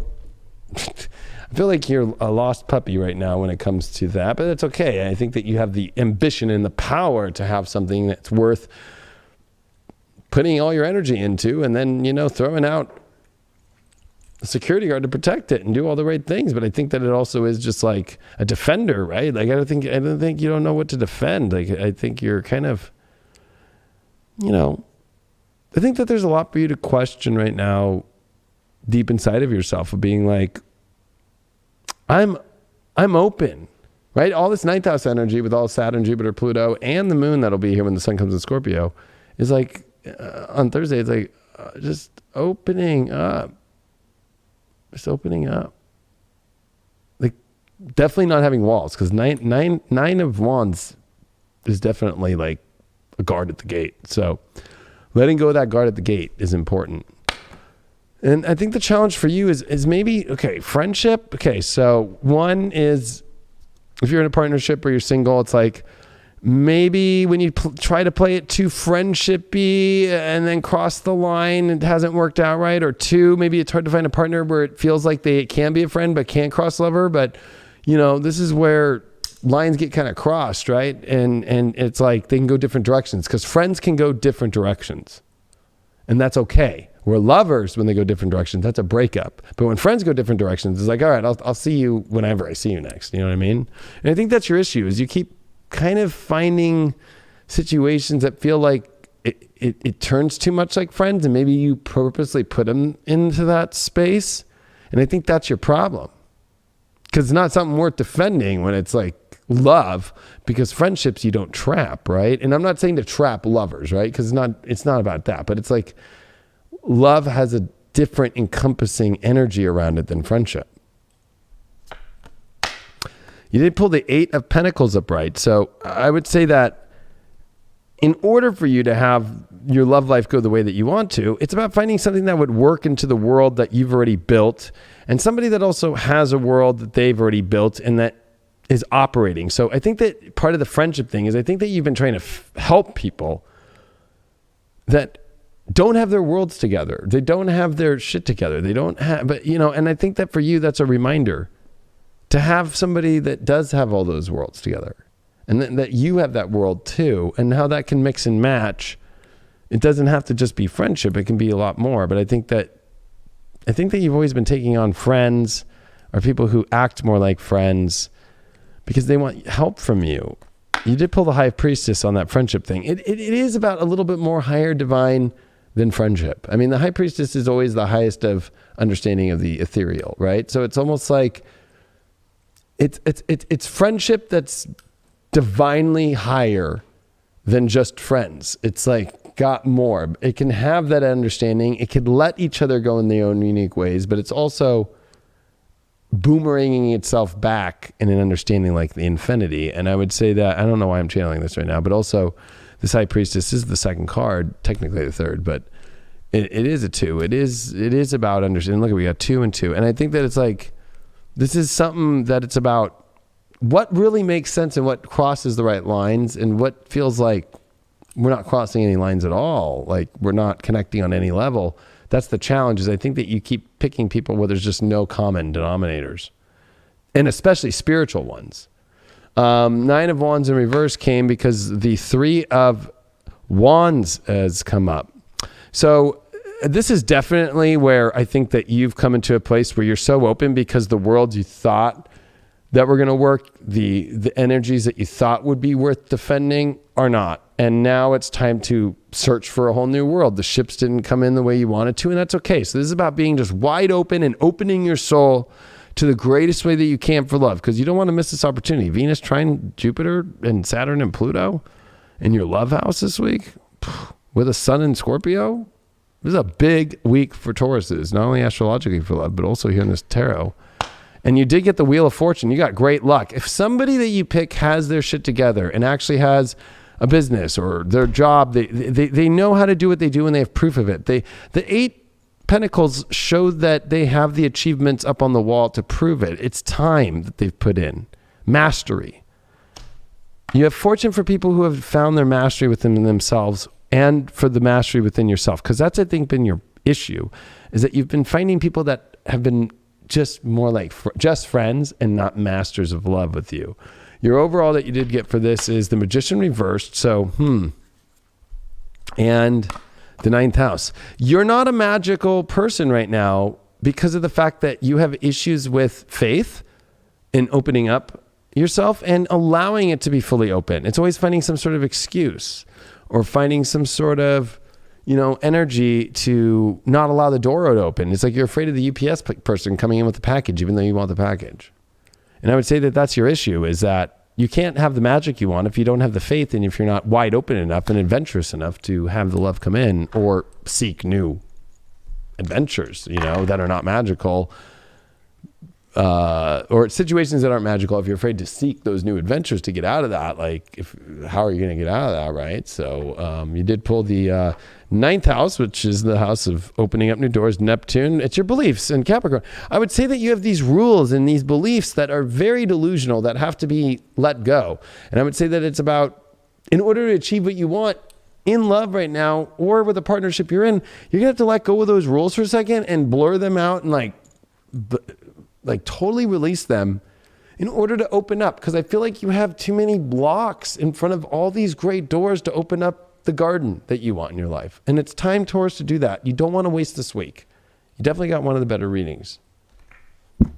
Woo! One of the better readings, baby. And stand strong. Stand strong in those convictions. Stand strong in those beliefs. Yet, don't waver, but appreciate, you got to let people in as well. You got to allow yourselves to kind of peek through those doors and see what's around the corner, so to speak. See if there actually is tangible feeling. See if there is that energy that you are picking up on.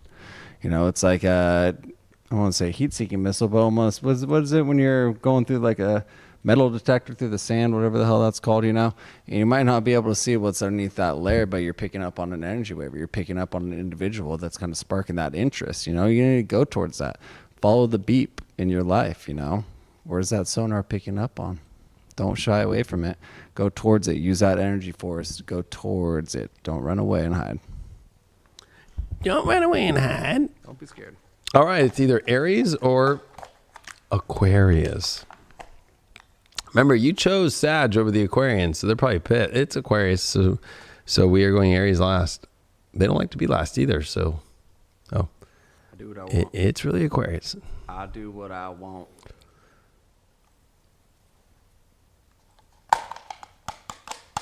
Make sure that you go to right there, 2020 Climax. It's awesome. It's going to be how I do all my other special presentations, and it will be at 2:30 p.m. Pacific, 5:30 p.m. Eastern, so you can make the debates on Thursday night. Womp, womp, womp. Harry. All rise. Womp, womp, womp. Bam. Let's see what's going on, Aquarius. Well, you did get the 4 of Pentacles up right. Okay. This definitely is not a bad card. I mean, it definitely is like you get what you want, but The question is it really what you want? And you can still hold on or not? So it's almost like the way your love story is going, you know, there's a grip on it. Okay. And that's definitely all this Capricorn stuff in your 12th. Is it time to surrender that or not?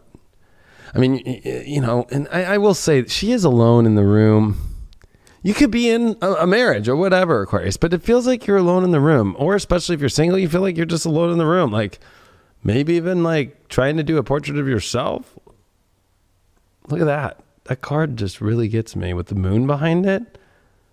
Not with your back turned to your emotions. Can we show the card, please? Yes. That one's deep. Deep. Four of Pentacles. Deep. But you will get what you want, but you have to make sure that it really is. I mean, it's a little bit like trading stocks. Like, do you want to hold on to the stock and buy another one? Or, you know, let's see what your challenge here is. Wow, Stormy. Oh, Stormy Daniels. Uh-oh.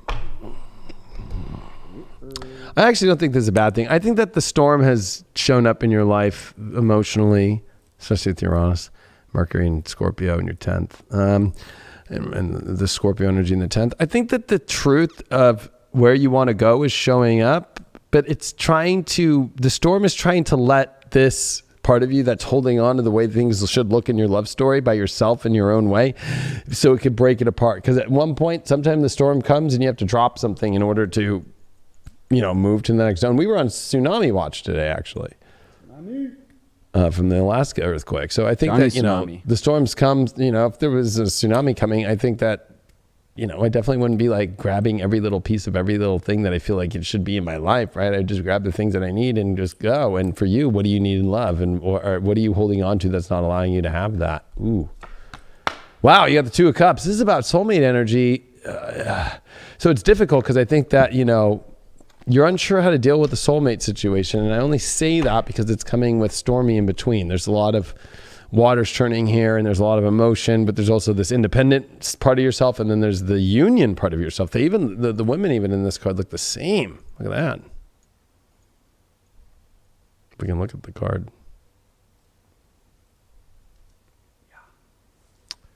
But different. Like she's laid back and happy and together, and she's like definitely got her own life and happy, but this is what's kind of making things complicated. So we're gonna get real deep here and see what we got. We got the Five of Wands reversed. It's like you're not ready to. You're not ready to change and let go of the physical way that you want things to be because you don't want any conflict yet. It's like boring. It's like you know what? Love is not conflicting, but it's got magnetism that creates some polarizations at moments and also extreme coming together. And I think that there's a fear of that. And at the same time too, there's almost like a complete like unnecessary like pushing away demon energy in this card when it's like there's nothing demonic and trying to be on your own. Like there's no exorcism, there's no bed with a girl, you know, with pea soup throwing up. I forgot to actually look at how to get through this stormy energy. Oh, the star card reversed. Yeah, you're afraid to really be exposed. I feel like you're in a toxic energy of holding on to a certain way that you feel that your love story is going to work out, or just maybe you don't even want a love story and you're just holding on to this one way and it's really not going in a good direction. I think, again, you're afraid of the conflict, of facing the conflict within yourself of how you're holding on to things a certain way. And the reason why that Two of Cups showed up is wowies, Four of Wands, the marriage card. Look at you. You have like this ultimate fucking relationship energy of all time. That's what everybody wants in a tarot reading. It's very rare to get Two of Cups and the Four of Wands. And this is all in your, you know, future and this is all ending up to be, but only if you get through this stormy energy of letting go of this kind of impure, like, I would say surrender that needs to happen to be willing to let go of this kind of alone self of the values you hold and pushing away things that maybe you shouldn't be pushing away. Maybe they aren't that bad. I feel like you're pushing things away that You shouldn't be, or you're not going after the things that you really want to, or you're not addressing the things that you want to. Overall, you got the Ace of Cups reversed, so you're definitely needing to emotionally fill up. The cup is dry. And you're overall for this, you have a transformation. It's time to fill up the cup. It's time for a complete change. This is just the way that you've been operating with love relationships. And I would say that it's been, you put yourself in your own corner and you kind of go in your own way. And I think that's fine. But I think that you're missing out on the filling of the cup that you really want. And I think it's for you, the outreach. I think for you, you have the ultimate love story that's waiting for you right now. And I think that you have to surrender to kind of resetting your reality and resetting things. I mean, this is North Node in Gemini. This is your 5th house. Like, this is a time for love. This is not a time for you to be alone and in your own world and not fulfilling your own. And this isn't about helping people. This is about you receiving the things that you need and you being direct about those things. And this Mars retrograde definitely in the 3rd house is saying, like, maybe, you know, it reminds me of this right here, like thinking something's bad when it's not, or, you know, I don't know. But there's definitely a lot of dryness going on in all departments because of that. The moon in the 11th house in Leo. Yeah, it's time for you to connect socially, emotionally, with the love that you want and the happiness that you want, and to also address any issues of where you're not happy and address the issues within yourself of where you've segregated yourself and separated yourself into another world that isn't part of your heart. Like, it's time to reconnect your heart emotionally and connect to the amazing energies in the world that you want. You have fucking the 2 best cards for love pretty much to get in a combo. Like, I would say it's in the top 3 combos, you know. It's like hitting jackpot 777. Like, this would be one of those 7s out of the 777 combos. So, but you need to change, because there's this major transformation and transmutation based upon an empty cup that you're not allowing yourself to receive, to fill. So first off, you're welcome, Aquarius, right? Yep. They should be happy. Give me a round of applause. But that transformation is there. It's there for you to grab, you know. And now that you're able to kind of see it, you know, are you going to acknowledge it? Are you going to go with it? Are you going to actually let it fully embrace you? And then you're going to allow this transformation to take place in your life. That's what it comes down to. Sometimes we're shown signs, you know, we're given clues as to what we should do, or options as to which we could take in this life. But are we going to take it is the question. You know, when it comes down to it, it is our own life. You know, are we going to go left, or are we going to go right? You know, are you going to strive for greatness, or are you going to allow yourself to just continue for mediocrity, so to speak, when it comes to love? You know, what is it that you actually appreciate yourself? What is it that you actually want in this life? You know, if you don't necessarily want that love, then just continue going about it, you know. But if that is something that you are wanting to get, that is something that you're striving for in your life, then it's time to kind of turn the corner and actually implement that. It's time to turn the corner and say, I am worthy. I am going to bring this into my life, and I'm no longer going to waste my time. Yeah, and I think for Aquarian,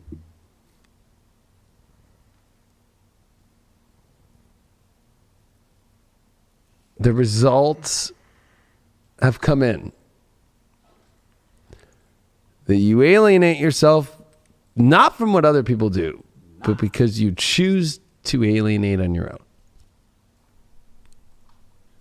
And I get it that you go through a lot, and there's been a lot, and Venus is in your 8th house, and there's a deep need to fulfill, and you got it trying all your 12th house, and it's like surrender time.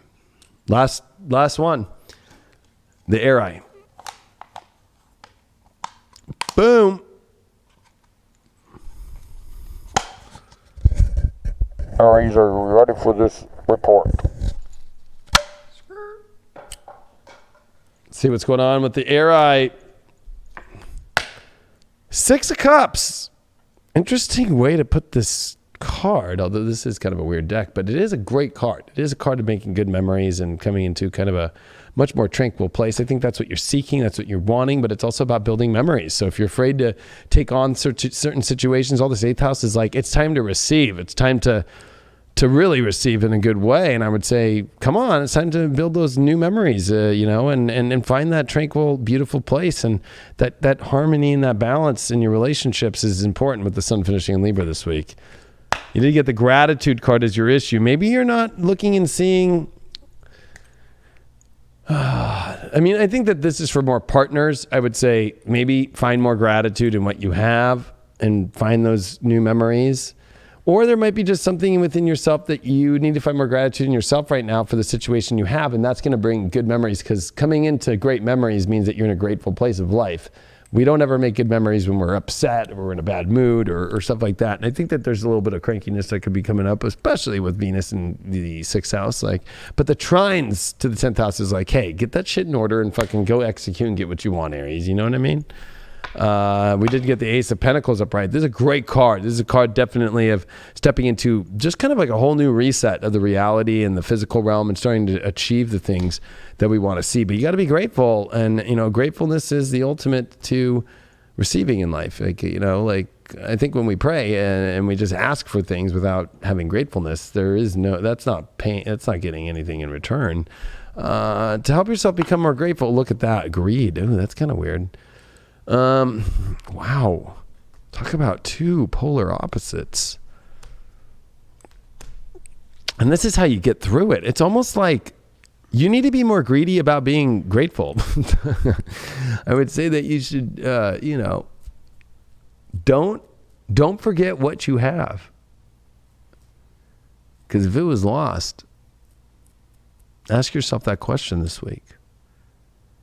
I feel like, though, this is not a bad reading for Aries. I feel like this is like very good. I just think that this is like, hey, we could have more. Let's see what more we actually already are grateful for. And bam, it's going to open and unlock the things that you really want in your life, instead of feeling locked into what you don't want, when really that's not what to focus on. You did get the Page of Swords in reversed. So I would say that I think that you're going to be the one that has to initiate a lot of things right now in love.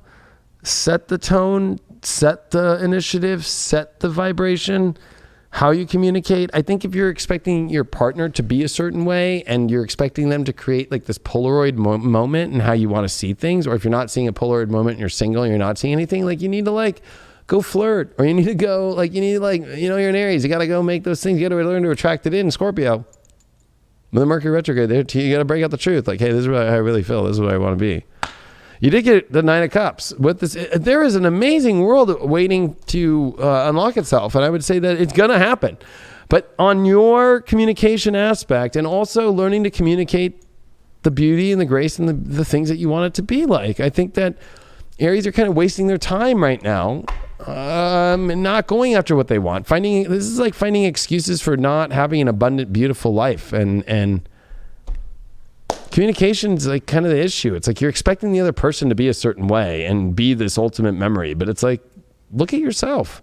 I think that you know what? I don't think that you're appreciating whoever it is that you're with at all. And I think that, you know what? It's kind of hard to even find a good part of greed here, right? It's almost like you're being greedy for yourself. And I think that you're locked in the understanding of how you want things to be. And I think that's your issue. I'm going to pull another card for that just because it's such a crazy card. You did pull the Knight of Pentacles in reverse.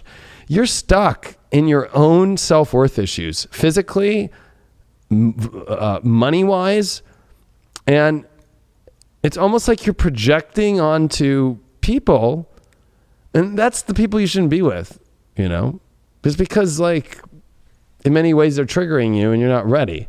But I also feel that there's Aries out here who understand that, they're ready to let that go, and then they're ready to go create good memories. I mean, the reason why you got this overall is you did pull, the 6 of Cups in reversed again. How funny. It's like, fuck social distance. For some reason, you're saying the opposite. You're like putting a mask on in this relationship and trying to make out. You're not being your full self. You're not willing to make good memories for some reason. You're expecting the other person to do it for you. You're expecting a lot when you're not showing up. And the Libra balance. Yeah, these are relationship issues with you and memories and past memories. And, there's a part of you that's like too afraid to get honest and real about where you are in relationships, or maybe even having an understanding of people and their relationship situations and their past memories and what they've gone through that have been bad, and kind of trying to relate by making it all about you. It's almost like you're taking everything and making it about you in every way, and and I would say that has to be removed. And I would say that this is like, You have great aspects, but I feel like unless you're really ready to deal with this kind of no gratitude, greedy, stuck energy in yourself and then projecting it on other people, then you, once you get rid of that, you have a whole new world and there's a great abundance there. But I think that you have some relationship issues within yourself and how you deal with relationships, how you don't know how to be fully bonded and go all the way. You don't know how to communicate. You're expecting the other person probably doing all the communicating or everything, and you're just kind of like reaping the benefits and not actually giving any gratefulness back. And this is kind of weird. I will be honest. It is a beautiful card, the Six of Cups normally, but look at how you're alone and that's your nice memory. So there's a part of you that likes your alone energy and only the way that you want things to look. And I don't think that that's going down that well for you right now. 12th house, wow, Neptune, Cancer. You have really suppressed emotions extremely, that you have to go back to the emotions of the past that you haven't dealt with. You also feel that you're stuck emotionally, and that's a hard one. Neptune in the 12th is definitely one of the harder transits to ever have as far as loss. You could lose something emotionally this week that you're bonded to, possibly relationship-wise, just because I don't think that you dealt with a lot of the work that you're dealing with in your emotional realm. I don't think that you know how to be emotional right now in the right way. Are you still attached to a past emotion or a past lover for some of those single people? And you have to learn to let that go. There's definitely a lot of letting go, either of you and within you as well. So it's going to be pretty intense. Yeah, letting go and allowing your partner to let go as well. You know, you can't force a situation if they're not available for it, you know, and you can't force yourself into a situation if you're not available. So is what it is that you want, you know? Have you somewhat given up on yourself? Have you given up on your partner? Did you give up on love completely? You know, these are questions and these are things that you have to deal with on a day-to-day basis to truly manifest and to truly live and to truly put into act what you're capable of having and what it is in this life that you want to get out of it.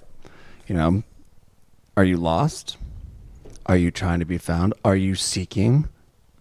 You know? What is the way? Have you been kind of closed yourself off to the outside world, so to speak? You know, it's these little things in life that we're able to kind of change on a day-to-day basis, you know, and this is for all of us as well. You know, we find the happiness and we find the discomfort in things, you know, we find what we're capable of doing, what we're capable of achieving, and that can kind of change on a day-to-day basis from how we're feeling, you know, but it is kind of steadying that ship. It is kind of just continuing to push forward and to continue to work through those roadblocks and then do what we have to do in these times to make ourselves thrive and allow ourselves to love and to love fully. However that is just loving, you know, your meal, loving a song that comes on, loving your hair for the day or the way that you look or the way that you smell or just loving the world around you. Whatever it is, embrace that love fully. I think that you said it just perfect right there. I feel like it's not, I know that it kind of got extreme there in the end. And then a really extreme with the astrological element of the Neptune. It makes sense. It's like, these are a lot of emotions that are not really being expressed correctly as far as like transparency, vulnerability, and not being accessible fully. But that's the other beauty is there are some Aries that might be doing that, but you can tell. Aries, there's still some other layer that has to be erased. There's some, and it's past stuff. So also it is kind of the delusion of like, this is how I want my emotions to be dealt with, but that's an illusion. Nobody can exactly make you feel a certain way by how they are, right? Like you have to be accepting of how people are and accept the emotional and find the love and find the emotion within whoever, as people are. You can't change people to be more comfortable. It's like somebody trying to adjust all the pillows in the bed constantly. If that's an Aries right now and you're adjusting the pillow or you're with an Aries or, you know, it's like they need to adjust the bed and all that stuff constantly. It's like they're not at rest within themselves of the emotional world. They're at disrest. So I pay attention to that stuff too, because that deals with sleep, it deals with dreams, and it deals with the emotional weird shit going on in that area. So it's definitely intense times, everybody. I mean, this is not your average time to be alive. Let's just say that in all the years of humanity itself combined that we know of. We are definitely in challenging ones, but they are making us stronger. They are making us be more clear, especially when it comes to love. Every situation, love is love. And even the ones that go wrong is not really wrong. It's just making us better at love and having gratitude and thanking everybody that we go through that, right? So at the end of the day,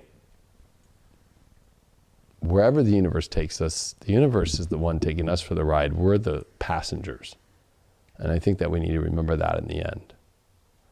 Especially some of the stuff that Climax 2020 is going to bring up. I'm going to bring out some old, ancient astrology that I've wanted to bring out that's connected to what I'm seeing right now in the world that's really mind-boggling me.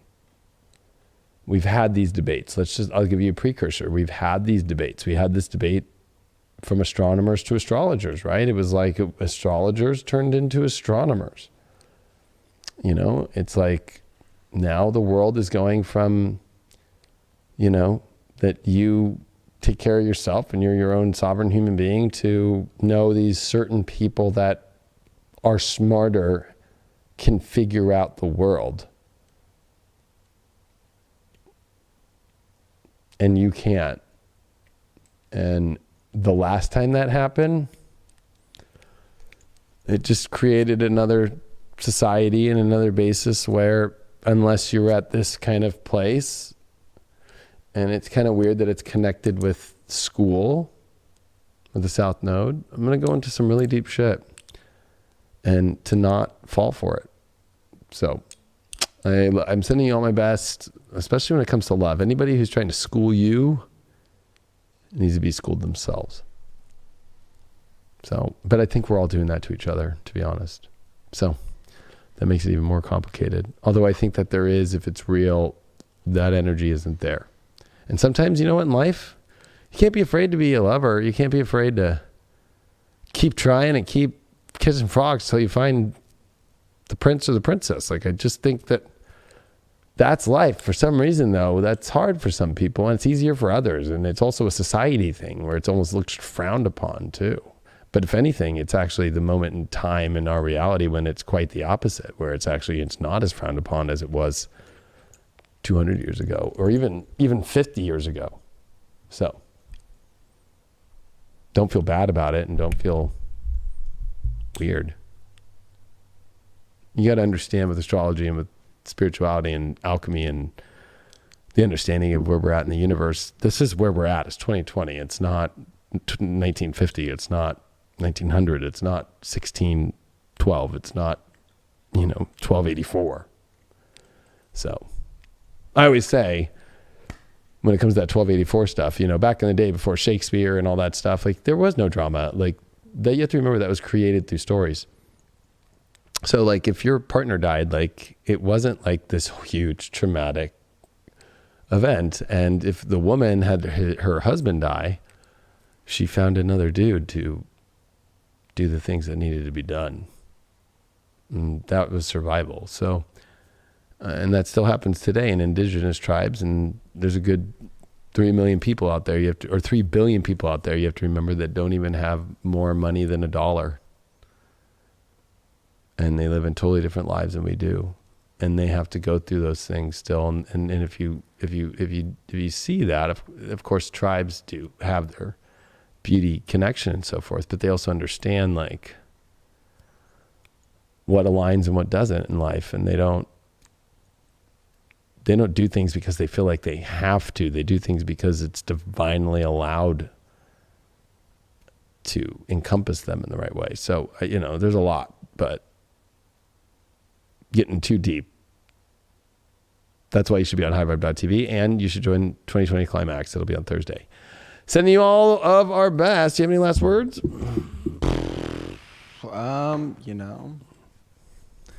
Just show love, spread love, and always stay weird. Also, if you are on High Vibe Book Club, baby, with Ann and I, it is her birthday. Happy birthday, Ann. We just had our second episode today. So if you feel like reading a little bit, we're reading the book by Alan Watts. Come join us. We're doing it live every Mondays. It's up there right now underneath the weeklies. That's like out of it. Oh, I'm filming a new episode of There's an Art to Life with Kim tomorrow. So actually, this was the last one that we just did to close off Libra season. So we're going to be delving into Scorpio season here. So that's always up there on for free. They just did an awesome episode of her story last week. That's up there as well. Erica's Beyond the Planets Tuesdays, Erica's Beyond the so Planets. you can still join. They only are on week 1, so week 2 is this week. Mind blowing. 5 p.m. Tuesdays on highvibetvschool.com. So she's doing an 8-week course, so you can join now and catch the 3.5-hour one after maybe That's what I was this about course to too. say. I think she put on there was going to be like 90 minutes classes, and she was up there for She at did least 3.5 hours last week. So Yeah, she's a manifesting generator. Just like there's a lot of shit going on. Coming out with new things yeah, it's a constantly. lot. So It's a lot. stay So weird out there. anyway, it'll be an interesting week. We'll see you for all the other content. And please share this around to all your friends. And we appreciate all the support, truly. Hell yeah. Adios.